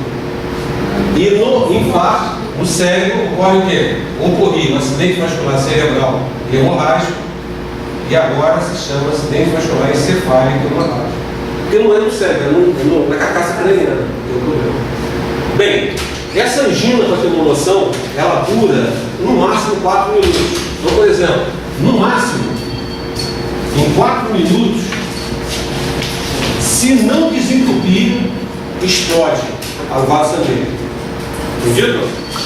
Esse infarto, ele dura no mínimo, aqui é no máximo, aqui é no mínimo, meia hora, 30 minutos. O sentimento, por exemplo, da angina, você tem um sentimento de peso no corpo, no peito. Por que esse peso no peito? Porque está entupido e, naturalmente, primeiro, você começa a se sentir mal, né? Você não consegue fazer mais nada. Aí tu senta, descansa, de repente você volta ao normal. Só que você teve uma angina. Aí seria interessante fazer um eletro, o quê?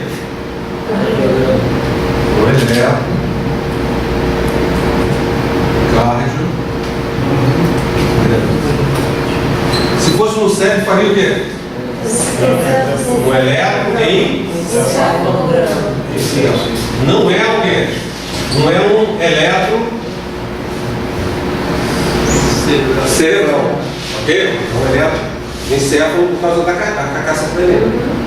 Bem, então essa angina aqui, o sentimento é um peso no peito e dura no máximo 4 minutos. Passou, você volta ao normal, nada já aconteceu. Só que você tem que fazer o eletro para ver a sequela, ok? Tem que fazer exame de sangue para ver se não está com problema, né? Colesterol, glicerídeos e daí não adianta. Daí se você está com pressão alta e não está sabendo, isso só tem problemas que não tem. Um conjunto, né? Afirmativo. E no caso do infarto, o sentimento, como explodiu o vaso sanguíneo, o sangue é a parte mais quente do corpo humano. Então, esse sangue quando sai, ele rasga a carne. Um calor, né, do sangue sendo quente. O sentimento do infarto é uma faca quente esquenta, aquecida, encosta no peito e começa a furar o coração e não para mais. Entendeu como é que é a problemática? Essa dor aqui, ela dura no mínimo meia hora. Aqui ocorre outra situação interessantíssima. Por quê? Antigamente, toda pessoa infartada ia desmaiar para o hospital. Ele não aguentava. Hoje, praticamente ninguém mais vai desmaiar. O cara teve um infarto e ele vai andando para o hospital. Sabe por quê? Sim, segundo consta, simplesmente porque as pessoas passaram a tomar AS, acetil salicílico, passaram a tomar Novalgina, entendido? Então esses analgésicos, eles passaram, na verdade, a cortar o que seria o sentimento de dor. Isso em parte é bom, mas um outro problema é o seguinte: eu tenho alunos meus, várias situações. Eu tenho um aluno meu que chegou no hospital, no Getúlio Vargas, falando que estava infartado. E o médico: não está infartado nada, cara. Né? Você comeu, o que você comeu ontem? Ah, foi isso que fez mal. Né? Aí ele, de tanto exigir, o médico fez um eletro nele, ficou uma semana internado com um infarto agudo do miocárdio. Ele ia morrer se voltasse para casa. Eu tenho um vizinho meu, por exemplo, que ele era, eu moro num prédio e atrás tem vilas, onde são ex-oficiais da PM. Ele mora até aquele condão de deputado e tal. Então o que ocorre? Ele tinha um síndico que ele era meio gordinho, que via sem camisa e resolvia tudo. Mó barato, eu não gostava dele porque ele resolvia nada. Ele resolvia tudo. Esse cara passou lá, foi levado para o seu lado filho. Chegou lá: ah não, isso aí foi alguma coisa que você disse que comeu ontem. Ah, arroz e feijão, foi isso. Foi mal. Aí descansou, o cara chegou em casa e veio a hora. Entendeu?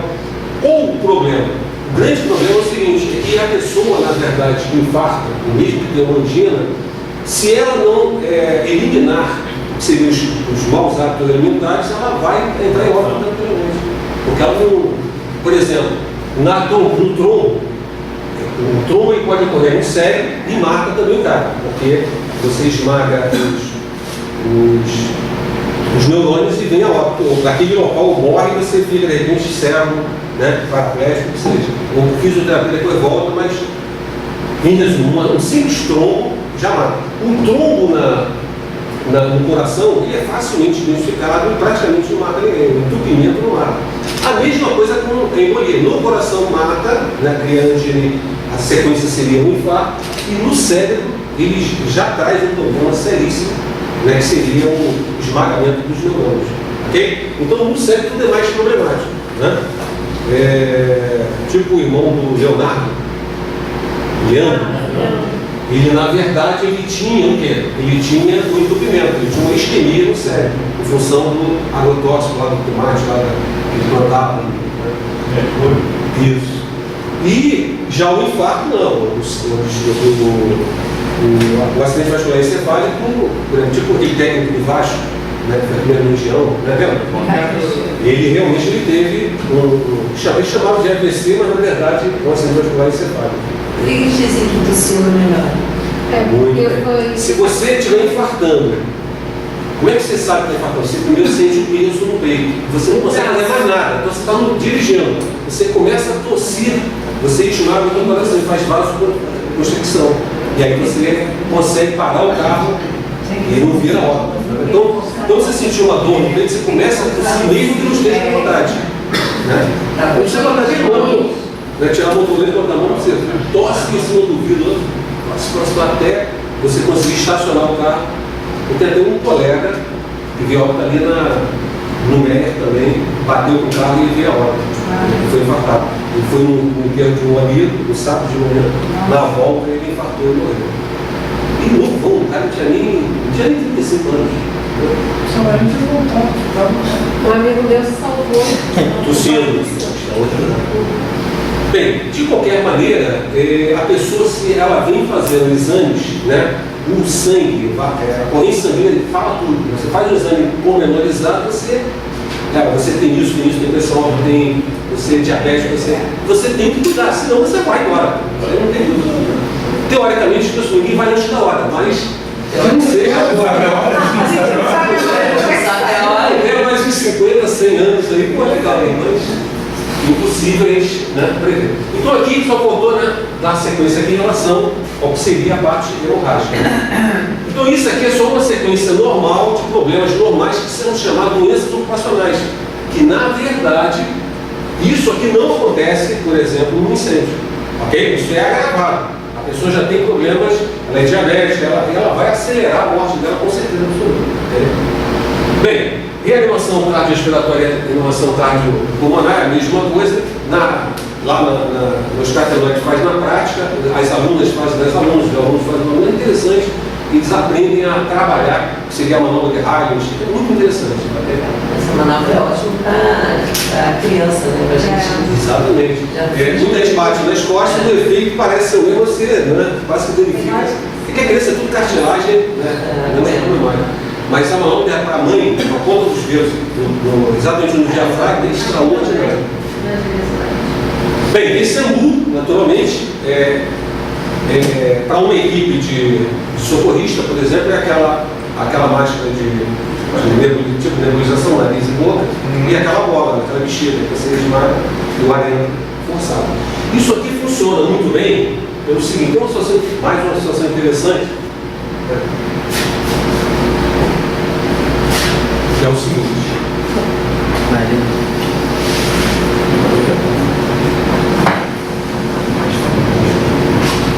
Bem, qualquer um que queira fazer o curso de brigada de incêndio, né, lá no Cartelório, é convidado todo sábado de 7 da manhã, meio-dia. Eu quero. Seja bem-vindo. Eu ministrava no ISERT. E aqui. Eu ministrava aqui. Aqui teve um curso assim. O foco, aquele eu ministrava através do foco aqui mesmo. Podia fazer aqui, né? Podia fazer aqui A hora que vocês quiserem, a gente monta aí, não tem não. E na hora que pudermos jogar mais 20 ou 40 horas seria interessante. também. Mesmo com pensão 15 em cima e não paga. Bem, o que acontece? Nós temos 2 tubos. Um que vai para o estômago, chamado faringe. Esse tubo ele é aberto e a água que você, uma pessoa aspirou e você vira ela de cabeça para baixo, a água que sai é do estômago, não são dos pulmões, ok? E você tem o tubo que vai para os pulmões, que é chamado laringe, ok? Esse tubo aqui, ele é todo peludo, tem células ciliares. Esse peludozinho, nariz, né, fossas nasais, e ele tem um músculo chamado glote, epiglote ou epiglote. O que acontece com essa situação? Você tem a língua não enrola, não existe língua enrolada, ok? A língua tem um cabresto que não deixa ela enrolar, impossível. Mas ela tem um movimento para trás sobre a glote, ou para frente. Então, por exemplo, você vai beber água, você vai comer. Então a glote fecha hermeticamente, ok? Fecha hermeticamente e a língua trepa sobre ela. A água escorre sobre a língua e vai para o estômago. A comida escorre sobre a língua e vai para o estômago. Tudo bem. Agora, se você for falar comendo, a língua sai de cima da glote, a glote abre, a comida entra e você engata. Entendeu? Então, na verdade, esse músculo, ele proíbe líquidos e sólidos entrarem aos pulmões. Basicamente é isso. Muito bem. Essa situação aqui, por exemplo, do tubo peludo, com células ciliadas, é exatamente isso que promove a tosse. Uma pessoa com parada respiratória ou parada cardíaca, ela só volta à vida se ela tossir. Se ela não tossir, você pode dar um choque nela. Se ela não tossir, ela não volta à vida. O que você sabe que ela voltou, ela tossindo. Ela pega no tranco, né? Então o que ocorre? Quando o ar entra através do umbigo da manobra de Highland, né, quando você esmaga aqui, a glote abre, o ar entra, os pelos se curvam e coçam. E a pessoa tosse e volta à vida. Ou, se ela está engasgada, né, ela tosse e começa a soltar o que estava engasgando. Ok? A criancinha quando nasce chora também meio? Afirma, em função do excesso de situação, tem que fazer ela chorar, porque senão ela morre asfixiada. Porque primeiro que ela na verdade vive dentro d'água, né? Então é outro sistema. Bem, A situação do andongu, né, você esmaga os pelos, e a mesma coisa em relação ao nome de raios. Em relação, por exemplo, ao outro, muita gente já ouviu falar que é o boca a boca, ele na verdade está proibido. Ele só é permitido para efeito de reanimação, ele é proibido a nível de manutenção da vida da pessoa. Ok? Por quê? Porque quando a pessoa sopra, ela libera 15% de oxigênio, que já é pouco, e mais 6% de CO2 na expiração. Então, se a pessoa continuar jogando ar para dentro da outra, vai matar lá. O ar que a gente inspira não serve para outra pessoa respirar. Entendido? Você pode fazer simplesmente para dobrar os cílios e a pessoa coçar e voltar dentro por cima. Então, o salva-vida, quando tira, se ele promovesse a manobra de raios, ou tivesse um umbu, já que ele é um profissional da área, tinha que ter um umbu e não fazer boca a boca. Ok? Boca a boca ele não reanima ninguém, a não ser quando ele assopra, né?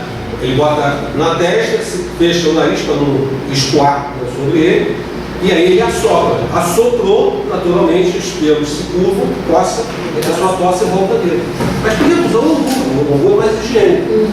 Né?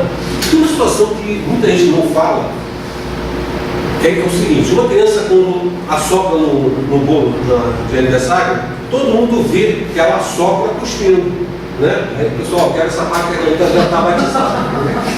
Então, o que ocorre? Quando você assopra, você não só assopra, você costa.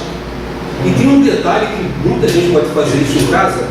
Se você tentar assoprar 2 vezes, no caso da boca a boca, se você tentar assoprar 2 vezes, na verdade você vai soltar tudo para dentro da pessoa. E é aquilo que faz a pessoa voltar à vida.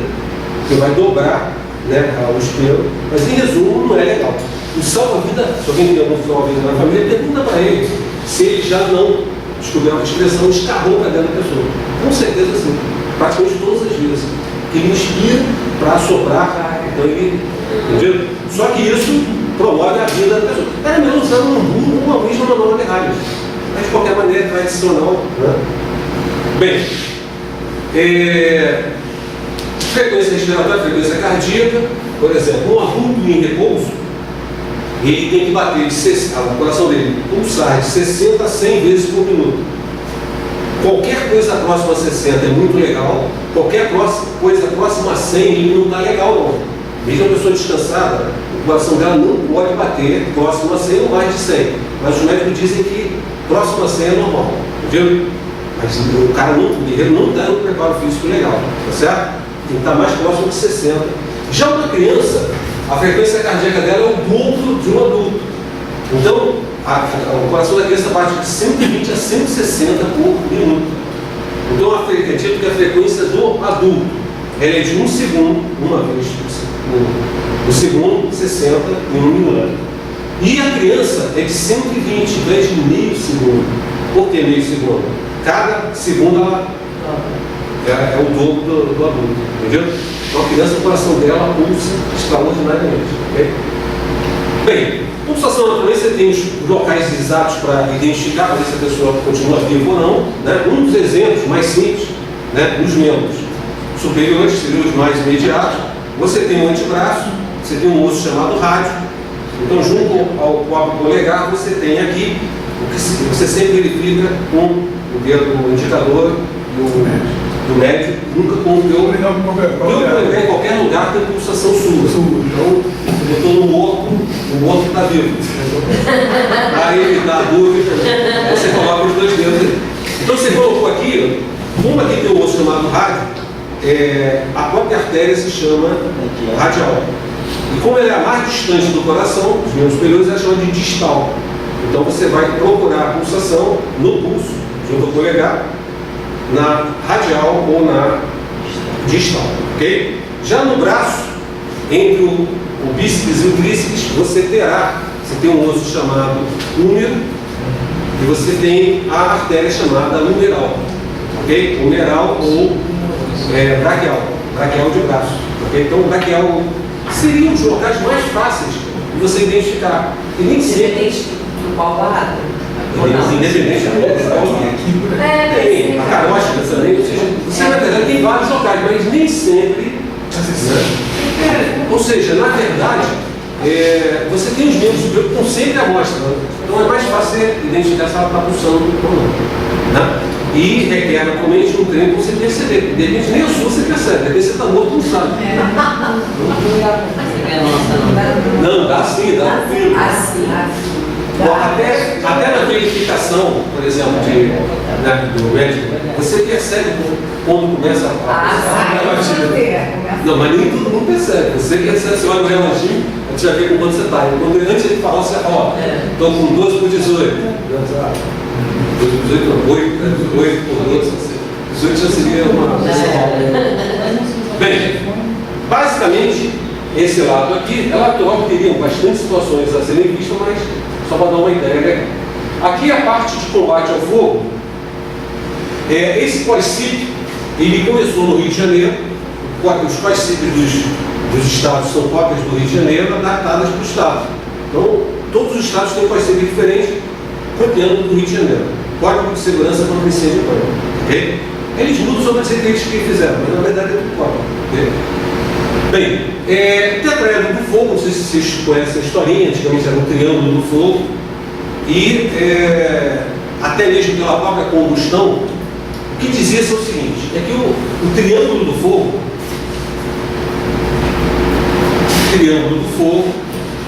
você teria fogo a partir do momento que você tivesse 3 elementos, ok? Seriam quais? Combustível,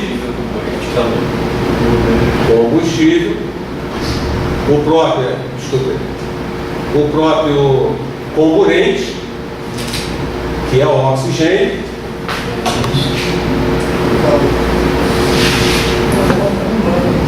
e o calor.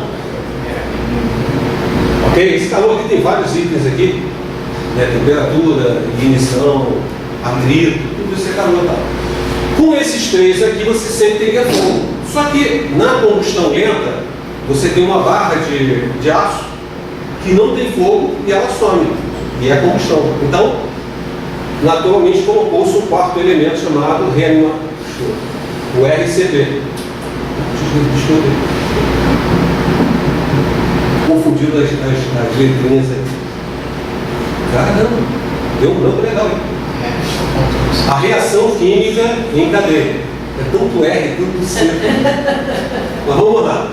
A reação química em cadeia, na verdade, é exatamente aquela abertura das moléculas, a entrada e a sequência daquele fato ocorrendo. Então, colocou-se o quarto elemento do fogo, passou a chamar quadrilátero do fogo, ou tetraedro do fogo, em função do quê?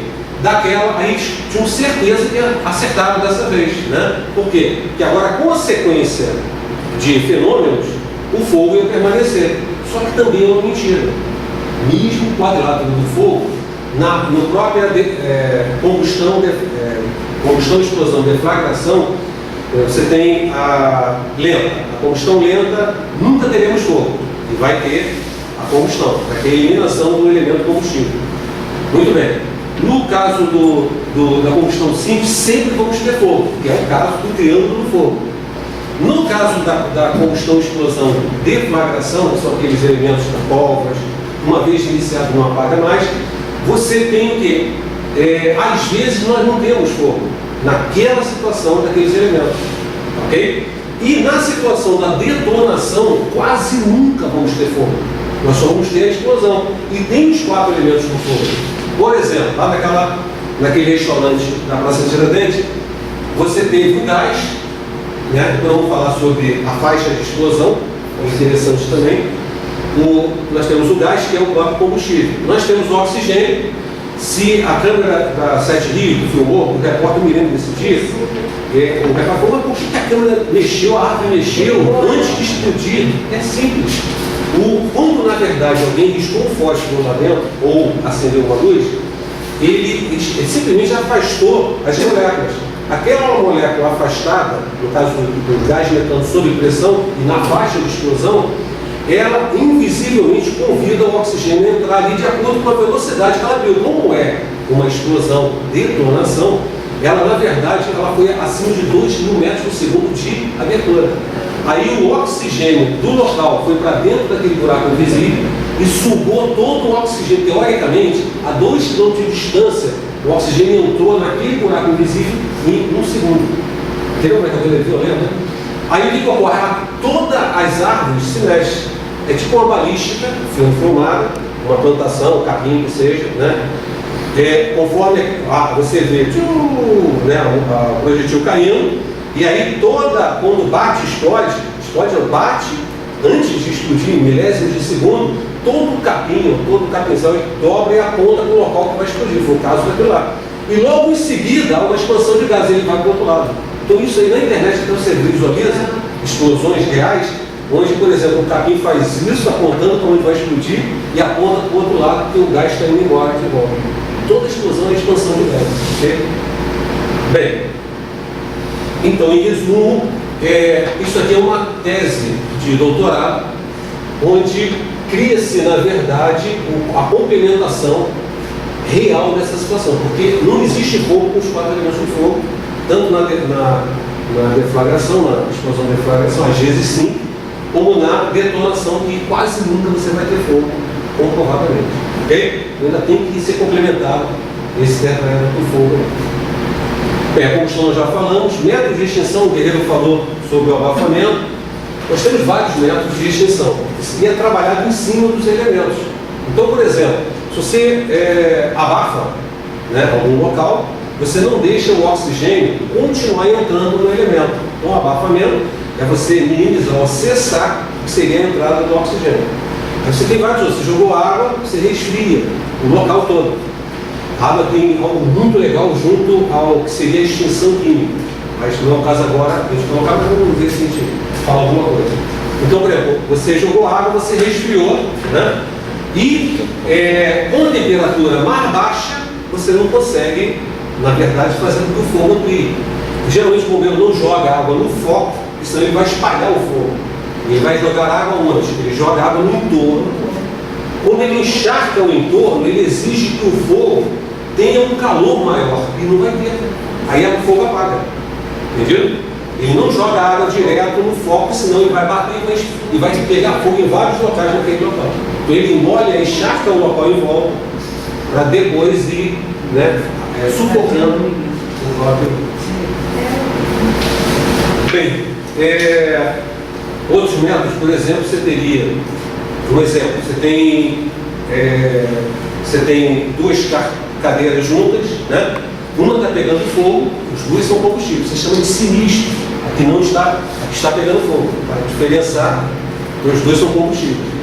Então você pega, por exemplo, se você pegar o sinistro e tirar daquele local, você na verdade removeu, então é chamado de remoção. A mesma história, você não toca no sinistro, você retira o que está em volta para não espalhar. Aí você fez o isolamento do próprio fogo. Ok? Aí tem livros, por exemplo, que dizem que o isolamento e a remoção é a mesma coisa. Não é. Por que eles dizem que é a mesma coisa? Porque quando você remove o sinistro, você isola ele. E quando você deixa ele sozinho, você isola ele.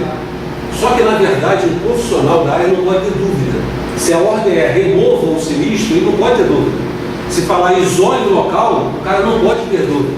Então, dizer que é a mesma coisa é uma piada, porque os profissionais sabem que é completamente diferente. E é muito rápido. A pessoa ela age quase que por instinto, na verdade. Aliás, instinto tem uma situação interessantíssima em relação ao cérebro, que é o seguinte: você vem, por exemplo, num carro, numa curva aparece uma vaca. Aí você pensa, vou jogar para a esquerda, vou pisar no freio, vou puxar o freio de mão. Você já bateu na vaca há muito tempo. Então quem pensa ali foi o teu posicionamento naquele local. Então tudo que você faz naquele local, o cérebro joga adrenalina e ele faz tudo sozinho. Ele diz, você tem que ter treino. Ele desvia, ele puxa o freio de mão, ele pisa no freio. Entendeu? É interessantíssimo. Na verdade, quando a pessoa sai do carro, ela sai tremendo, está na adrenalina. Parece que ela está com medo, não é medo. É a adrenalina que está no corpo dela e ela fica tremendo, Pessoal, mais uma situação interessantíssima do cérebro em relação ao banco de jogadores, por exemplo. Você tem o técnico manda o cara se aquecer. Se o guerreiro que está no banco não se aquecer e ele entrar em campo, tipo um Romário da vida, e jogar a bola lá na frente, se ele der um pique, ele pode ter uma distensão e ficar um mês parado. Sabe por isso? Porque o cérebro tem certo exame. O cérebro não está vendo o jogo. Vocês estão entendendo? O cérebro precisa, você precisa dizer para ele que aqueles músculos vão ser usados. Por isso o cara se aquece. Negócio de maluco, mas é a pura verdade. É a mesma coisa que ocorre no boxe. O cara no 10º round lá com o Mike Tyson, por exemplo, é impossível. Não. E aí o cara vê o rosto do Mike Tyson, né, tá todo ensanguentado ele. Aí vê o rosto, vou dar um soco com o meu punho direito no olho direito dele. Cara, o rosto já não estaria há muito tempo. Que embate é o treinamento que ele teve, é o condicionamento reflexivo que ele teve que vai fazer. Então o cara quando luta, quem está batendo ali é o treinamento dele. Entenderam isso? Interessantíssimo. Não é ele não pode pensar naquele momento. Se ele pensar, ele apanha. Vou bater, apanhou. Vou bater de novo, apanhou de novo. Ele tem que simplesmente, talvez um dos itens do Homem-Aranha nosso aí, qual é o nome dele? O Anderson Silva. O Anderson Silva, seja ele pensar. Ele não está querendo voltar, ele deve estar pensando demais. E antes ele não pensava, ele batia. Entendeu a diferença? Ele tem que treinar. Ele não pode pensar, não. Se pensar na luta, ele perde. É complicado, mas. Né? Quem viu o Cassius Clay, o Muhammad Ali lutando, né? O cara botava o rosto, o cara dava o jeito de tirar. Aquele cara tinha domínio, olha maluco, aquele ali é impossível. Né?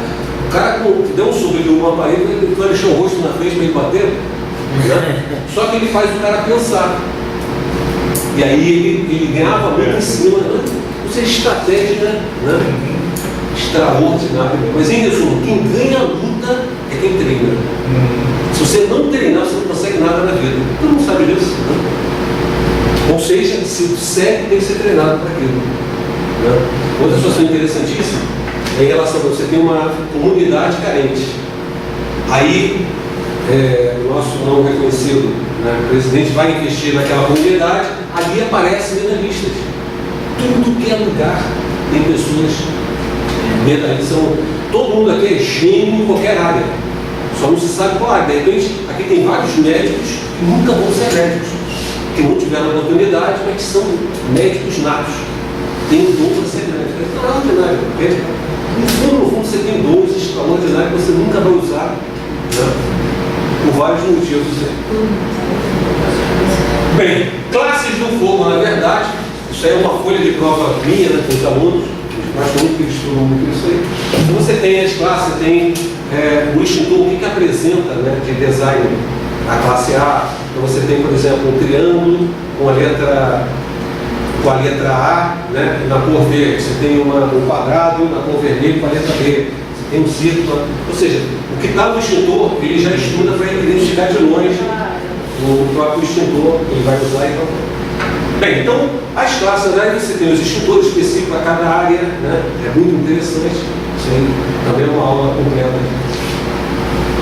Então, as classes A, B, C, D, né, são as principais. A, E, ela se divide em duas, uma na parte, por exemplo, de seguradoras. A seguradora classifica a classe E como sendo chamada classe K, do extintor de bicarbonato de potássio, que é de cozinhas industriais. Então, para as seguradoras, a quinta classe é para cozinhas industriais. E para o leilão funcional técnico, é a chamada visão didática. Que aí é o seguinte, são expressões da natureza, né, provocando um incêndio, por exemplo. O raio caiu num posto de gasolina. Então, na verdade, é classe E, né? E você tem, por exemplo, os extintores da classe específica daquela área. Então, no caso, chamado classe B, combustíveis líquidos ou gasosos, você utiliza pó químico, você utiliza espuma química, okay? Se for no negócio de madeira, por exemplo, o raio caiu, né, fenômenos da natureza, ou seja, classe E para o estudo técnico. Você teria, na verdade, extintores específicos que vão adentrar ao próprio madeira para apagar a brasa. Né? Então, no caso, por exemplo, extintores de base de água, espuma, para poder apagar aquele fogo. Okay? Bem, explica no filme, eu botei algumas coisas mais importantes do filme, ainda tem o filme ainda. No filme eu posso até deixar ali sem problema, eu posso gravar ali para o chão. Sprinkler, ele na verdade são chuveiros automáticos. Você visualiza muito ele em shoppings, por exemplo. Você, por exemplo, o mais simplesinho, ele explode. Ele é uma ampola de gás e essa ampola colorida de amarelo, ela vai explodir a 57 graus. Então, aquele local é um local que se pegar fogo, já é tecnicamente previsto, a temperatura para alcançar, estourar e molhar tudo é de 57 graus. O vermelho todo mundo costuma ver de 68 graus, o laranja já é de 79 graus. Em resumo, cada um vai sendo uma temperatura diferente para explodir. Se você tem uma cozinha industrial, né? Um ambiente tipo caldeira, você não pode botar um Sprinkler de 68 graus que ele vai explodir toda hora. Toda hora vai alcançar aquela temperatura e ele vai, né? Isso aí vai tocar alarme, né? Em resumo, palma de governo de alarme gigante, né? Algo disso. Então a ordem é amarelo, vermelho, o que mais? Laranja. Ok? Aí dá 57, 68 e 79. Tem vários outros, 100 e poucos graus. Oi? Com certeza. Tem verde, tem preto, tem. Geralmente laboratórios. São locais bem específicos mesmo. Caldeiras, que vai ter uma temperatura calculada para não ficar toda hora sendo. É um chuveiro, ok? Ele tem um sprinkler na ponta e quando a água bate, expira, ela inunda aquele local. E no filme, vocês vão ver, no final do filme, o comandante não, o especialista americano, colocando que, na verdade, se tivesse sprinkler, não teria problema nenhum ali naquele local. Porque, na verdade, o fogo seria abafado na hora e não teria problema. Por exemplo, o sprinkler extraordinário, com algo extraordinário. Uma curiosidade é que todos os sprinklers no centro da cidade do Rio, anos e anos atrás, eles, hoje inclusive ainda, né, só estão modificando, eles só tinham sprinkler a partir do 10º andar. Por quê? Porque o carro do bombeiro, ele conseguia jogar água até o 10º. Aí você só tinha obrigado a botar sprinkler do 10º andar, mas hoje é obrigado em todo ele. Bem, chegamos aqui naquele limite superior e inferior de explosão. É interessantíssimo também, por quê? Vou dar um exemplo. O gás metano, vou apagar esse lado aqui, ou esse outro vídeo. O gás metano, ele é mais pesado que o ar, ele é mais denso, e quando ele na verdade escapa, ele esmaga o oxigênio do ar. E todo gás que, por exemplo, é mais pesado que o ar, é menos perigoso. Então, ele é chamado, por exemplo, um gás explosivo de pequena monta. É o que mais explode por aí, é o gás metano. Mas como ele é mais pesado, quando ele escapa, ele esmaga o oxigênio, ele é chamado de gás de pequena monta, exatamente porque se ele fosse mais leve, ele ia ser esmagado pelo oxigênio. Vocês vão ver aqui no exemplo que o acetileno, por exemplo, ele é extremamente perigoso. Ele é de alta monta.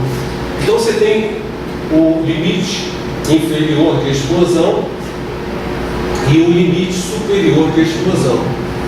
E você tem, na verdade, o que seria a faixa de explosão.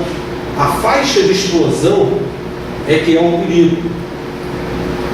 Essa faixa, na verdade, provavelmente naquele restaurante na Praça Tiradentes, tinha percentual de gás metano acima, para ter uma noção, gás metano é 13,5% de concentração máxima.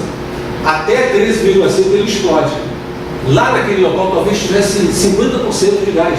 Ele ficou de sexta, sábado, domingo, na segunda.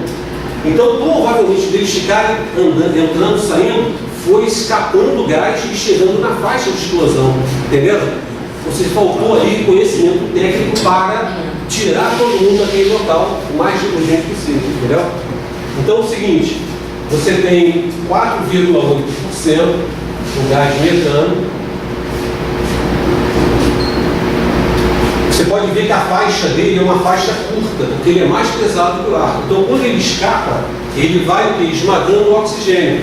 Aqui, com 13,6%, o oxigênio naquele local está 100%, está 21%, mas ele já tem em volume menos que os 8%. Lembra? Com 7% já não tem mais não tem mais fogo, não tem mais calor, não tem mais nada. Então isso aqui promove que o oxigênio naquele calceiro não consiga nem acender o fósforo mais. Mesmo tendo 20% de gás, 50%. Ok? O cheiro está fortíssimo. Mas se não tiver na faixa, não pega fogo, não explode. Ok? Já o acetileno, ele bate 2,4% e 85%. O que significa isso? Praticamente o acetileno começou a escapar, ele é explosivo. E ele escapa todinho no local, ele é explosivo. Porque ele vai saindo e vai esmagar, ele é mais leve. O oxigênio esmaga ele. Então, em percentual, o oxigênio permanece com 12, 13, 15%. Ou seja, tudo se transforma em explosivo altíssimo. E esse aqui, se explodir e pegar fogo, vai a 3.000 graus. Esse gás aqui é muito perigoso, extremamente perigoso. Okay? Por exemplo, numa oficina, você não pode ter toda a parte da frente aberta e ter ali cilindros de óxido de acetileno solo, de porte. É proibido. Você tem que ter a ventilação cruzada. Só a parte da frente toda aberta, esse ambiente é um ambiente fechado. Entendeu? Não pode ter. Tem várias oficinas, o cara está lá trabalhando dentro da oficina, lá com, né? E às vezes até ele fecha a porta e continua trabalhando com maluco, mas é proibido. Entendeu? Quando ele explodir, ele vai saber que não podia. Ou não. Complicadão. Bem, então, limite superior, limite inferior, o grande perigo é essa faixa aqui. Ok? Bem, threshold graph nós já falamos, classificação por inflamabilidade, também é outra situação interessante, voltado para o que seria, na verdade, o momento em que o elemento começa a ser gás. Então, por exemplo, vou dar um exemplo aqui. Você tem uma tabelinha com menos 5 graus Celsius, mais 21 graus,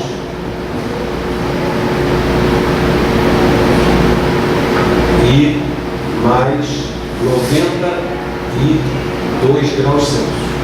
O que ocorre aqui? Tudo que estiver para aqui para baixo é altamente inflamável. Altamente inflamável. A gasolina, por exemplo, ela tem menos 42,8 graus Celsius de temperatura, onde ela se transforma inicialmente em gás. Então esse aqui, 42,8 graus, se você tiver 43 negativo, que é mais frio, a gasolina, você pode jogar um fósforo que não acontece nada. Quando bate 42,8 é o ponto de furor. O ponto é temperatura exata, tanto que vai a décimos. Então é temperatura exata em que o elemento começa a desprender gases. Okay? Então, no caso da gasolina, 42,8. E por isso ela é altamente inflamável. Okay? Tem acetona, tem éter, tem várias outras por aí. Bem, você tem, por exemplo, a 12,9 graus, você tem chamado álcool etílico. O álcool etílico, por exemplo, se você tem um carro a álcool numa cidade onde a temperatura está abaixo dos 13 graus, esse carro não funciona nunca a álcool. Então você injeta a gasolina, funciona a 42, né? E aí esquenta, depois você joga o álcool e funciona normal. Ok? Então um dos motivos que você não consegue funcionar o carro. Além de antigamente o carro álcool é ruim para tudo, geladeira, você tinha que sair do carro e empurrar o carro. Você já deve ter acontecido com muita gente. Bem, dessa temperatura, né, de menos 5 a mais 21, você tem o grupo dos inflamáveis. Então entra o álcool, por exemplo, como sendo inflamável. Então, por exemplo, o álcool ele é inflamável, a gasolina não é inflamável. Entendeu isso? A gasolina é altamente inflamável. Okay? De 21 a 92, com 30 graus Celsius, você tem, por exemplo, o óleo diesel e você tem o querosene. Ok? O que acontece aqui? Esses aqui são chamados pouco inflamáveis, mas também são inflamáveis. Da classificação por inflamabilidade. Então, acontecer, as coisas não mudam, né? Mas é a realidade. Mas a força é diferente entre os níveis, né? A força do fogo, tipo, a quantidade Então de aqui, temperatura. vou dar um exemplo. Por exemplo, isso aqui é ponto de fulgor, né? É o momento que começa a desprender gás, se você riscar o fósforo, acende e apaga. Isso é um flash, um flashpoint, ok? É esse ponto de fulgor. Você tem o ponto de combustão e você tem o ponto de ignição. Então, por exemplo, o ponto de ignição da gasolina 5 menos 40 é 257,3 graus Celsius. Esse é o ponto de ignição da gasolina. Ela queima sozinha nessa temperatura. Então, você tem um barril de gasolina. Você pega um cigarro, uma guima, e apaga dentro. Né? Não faça isso. Você apaga dentro da gasolina. Só tem um detalhezinho. Se você sugar a guima, vai a 300 graus. Acima de quê? Aí ela, se você sugar, explode tudo. Lembra do filme do Mel Gibson que jogou uma guima e explodiu? Aquilo ali ocorre em 1 milhão, mas acontece. Então, você tem que pegar a faixa, né, da temperatura exata, desculpa, a faixa de explosão exata e com uma temperatura de 300 graus daquela guima. E não é fácil, porque o cara treinou bastante. Os efeitos especiais, né? Mais rápido. Bem, o mais interessante aqui é o detalhe do óleo lubrificante, né? É a situação, todo elemento vai ter o ponto de fulgor, o ponto de ignição e o ponto de combustão normal. Por exemplo, a gasolina, você tem um balde de gasolina aqui. Esse balde de gasolina aqui, se você riscar o fósforo, ela pega fogo? Só que não é o ponto. O ponto é o quê? Temperatura exata. Entendeu? Então é a faixa. Você aqui, ó, entre esses dois, você tem a faixa de combustão. A faixa de combustão é onde nós estamos com a temperatura de 25 graus, por exemplo. Entendeu? Então na faixa acontece o que ocorre no ponto. O ponto é temperatura exata. Então ali acontece o quê? Você risca um fósforo, dá um flash de luz e continua a pegar fogo. Então é o ponto de combustão daquele elemento. Ok? Bem, não vai ser, né, esse pequeno negócio, você vai entender tudinho. Isso aí naturalmente é passivo de ligado a emissão 16 horas, qualquer um pode fazer curso sem custo nenhum lá no nosso cartão, ok? Antigamente era isso. E de repente a doutora vai agilizar para a gente fazer aqui, não há problema nenhum. Bem, meios de propagação, importantíssimo, porque você tem, por exemplo, sólido a sólido, você tem a condução do fogo. De acordo com, por exemplo, você tem um prédio pegando fogo no 5º andar. Esse fogo não vai para o quarto, ele só vai para cima. Então, você já sabe onde está o foco do fogo. Até nesse filme você vai ver que o bombeiro chega e procura o foco. Não existe foco. O foco está sobre a cabeça deles. Ok? Exatamente em cima do rebaixo. E ali a fumaça descia, pingava espuma nas pessoas. Era uma dúvida. Depois vocês vão ver isso aí. O filme é técnico, o filme não é de horror, ele é da Discovery. Então é um bem técnico. O fogo só sobe, mas ele pode ser conduzido para baixo. Não? O que acontece? O fogo no prédio, ele só sobe, não desce. Mas você tem no meio de condução, no andar inteiro. O tapete vai queimando, por condução, ele bota fogo no andar inteiro. Depois, quando ele chega na cortina, por exemplo, o fogo chega a vazar. E nesse vazar, ele aquece a lateral, ele pena do prédio. E aí pega fogo na cortina do prédio de cima. Aí isso já é convecção gasosa. Então, o prédio, por exemplo, ele pega fogo por convecção gasosa. Ou seja, daquele ponto que iniciou o fogo para cima, nunca para baixo. Para baixo seria outro tipo de convecção, chamada líquida. Por exemplo, você tem uma caneca de água fervendo. Se você encostar a mão, é condução, queima a tua mão. Se você colocar a mão sobre ela, no vapor, você vai queimar por convecção gasosa. Se você despejar o líquido, você vai queimar por convecção líquida. Então, no caso de um prédio, tipo o incêndio que teve na Eletrobras, na Rio Branco, com a Presidente Vargas, tinha no último andar, queimou no 19, foi para o 22, não queimou o 18. Lá em cima tinha a casa de máquina e tinha um barril de óleo lubrificante. O que eles fizeram? Se aquele barril pega fogo, o prédio inteiro ia pegar fogo, aí por convecção líquida.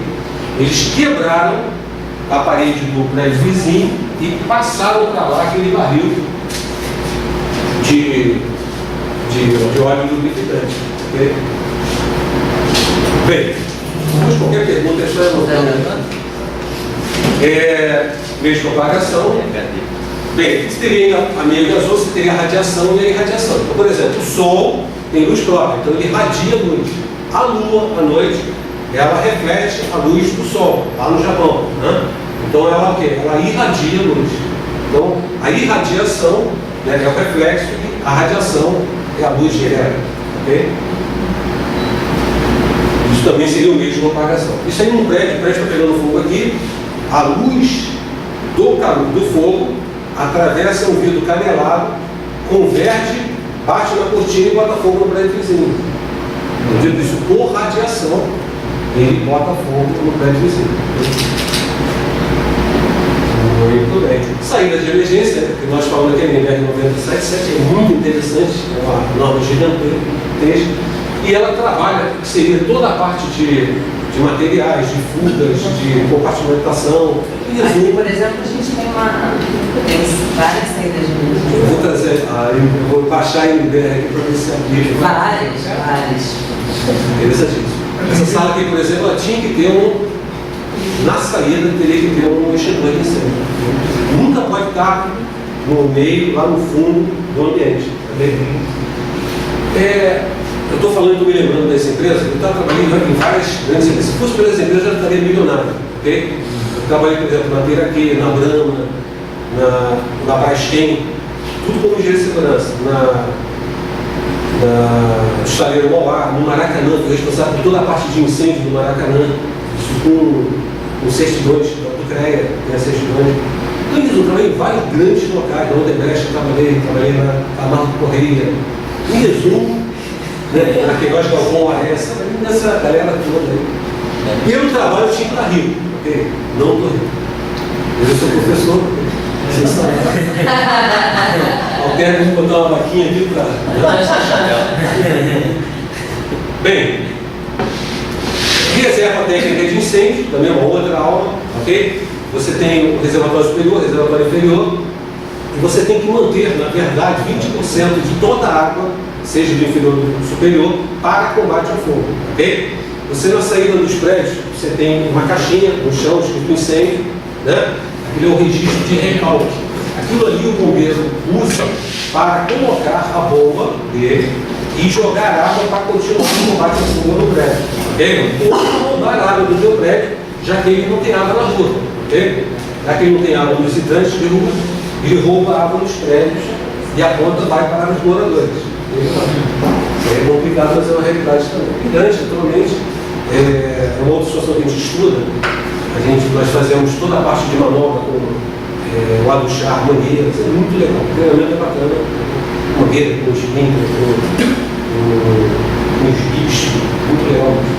E a brigada de incêndio, né, NBR 14276, que eu sempre formei bombeiros civis. Teve uma época aqui no Rio que só eu formava bombeiros civis.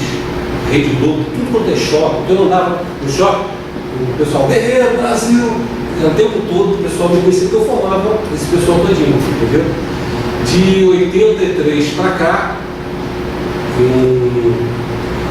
deixa eu ver, 2009, surgiu a lei federal. O Rio de Janeiro não reconheceu a lei federal, onde o engenheiro de segurança é um profissional que forma, né, tem que ter a assinatura dele. Em 2003, o Rio de Janeiro passou a aceitar através de resolução, ainda não tem lei no Rio de Janeiro, e aí só os bombeiros formam com as empresas deles, okay? Ou seja, o bombeiro, o engenheiro, ele não é um profissional liberal a formar, ele tem que estar numa empresa. Então, eu tenho colegas meus que não tem formação nenhuma e é dono de empresa, e ele assina os diplomas, não precisa nem dessa dona de dinheiro, o bombeiro aceita, está tudo errado. Mas, de qualquer maneira, um dia desses viram vários bombeiros oficiais sendo presos aí, Isso é só parte de algo não legal. Ok? Aqui, por exemplo, no foco, eu tentei formar a galera junto ao ponto do meu treinamento prático. Fui em vários pontos levando a planilha da diretora, a Tereza. Em resumo, todos eles deram desculpas. Eu garanto a vocês, se eu chegar em qualquer um deles e falar, eu vou vir para treinar, R$500 que tem que pagar, forma uma fila de oficiais e querendo trabalhar comigo para ganhar uma grana. Entendeu? Não, você é maluco. Ou seja, o próprio Estado não consegue treinar os alunos. Eles alegam tudo que você imagina. Aqui dentro, inclusive, tinha o pessoal da Vila Isabel que estava fazendo um curso aqui na época. O gente se formou, se desistiu, uns 80%. Temos um bombeiro na área. Tinha um bombeiro. Ah, tem? Estamos aí. Brasil, grande guerreiro. É você que era do Vila Isabel? Isso. Eu comecei com o Gilmar. Eu levei na tua mão um pedido para treinar lá, cara. Mó barato. Não lembro não, pô. Pô, comecei contigo, você falou que dava aqui, eu falei que dava. Não lembro não. Desculpa, não lembro. Não, mas é verdade. Eu falo uma coisa que é a realidade. A hora que eu quiser treinar, eu entrei. É porque tem que ser cadastrado na DGST. Entendi. A empresa para ministrar esse curso. É a diretoria cada. Pô, na época não era, Juliano. Na época que eu. Não era. Custa Mas 4 mil por ano para poder regularizar a licença. Esse é um dos motivos que eu não estou mais. Eu tenho 300 carteirinhas de credenciamento. Mas atualmente, depois que eu entrei em 2011 também na Fitec, eu nunca mais, entendeu? Aí eu somente presto serviços, basicamente isso. Isso, basicamente isso. Grande Mas é você mesmo, meu você. Eu nem lembrava, desculpa. Eu conversei contigo lá em Vila Isabel, era em Vila Isabel. Você falou que estava estudando aqui. Você não desistiu então, né, guerreiro? Não, acabei de me formar. O meu projeto final foi até um sistema para desenvolver certidão de ocorrência de lá. Muito bacana. Grande guerreiro. Legal mesmo. Brasil, você já viu? Obrigado. Não desiste, guerreiro não desistiu. Bem, e as normas de regulamentador do Ministério do Trabalho, não tem nada a ver com as normas brasileiras, a NBR 14.276, são as normas regulamentadoras também, no curso nós ministramos a maioria, pelo menos para os alunos, por exemplo, NR4, SEG, Serviço Especializado em Segurança do Ensino do Trabalho, NR5, CIPA, a gente fala tudo sobre CIPA, explica como é que é feita as emissões, basicamente isso. Bem, o principal aqui é perceber que, por exemplo, onde na verdade as pessoas que foram julgadas e condenadas, né, erraram, a gente erra por omissão e se você matou alguém por omissão, você responde por homicídio do mesmo jeito. Então é complicadão. De uma hora para outra você tem que responder por várias mortes, então é de maluco, é muito ruim. Né? Na verdade é isso. Bem, vamos colocar então um vídeo aqui, finalmente.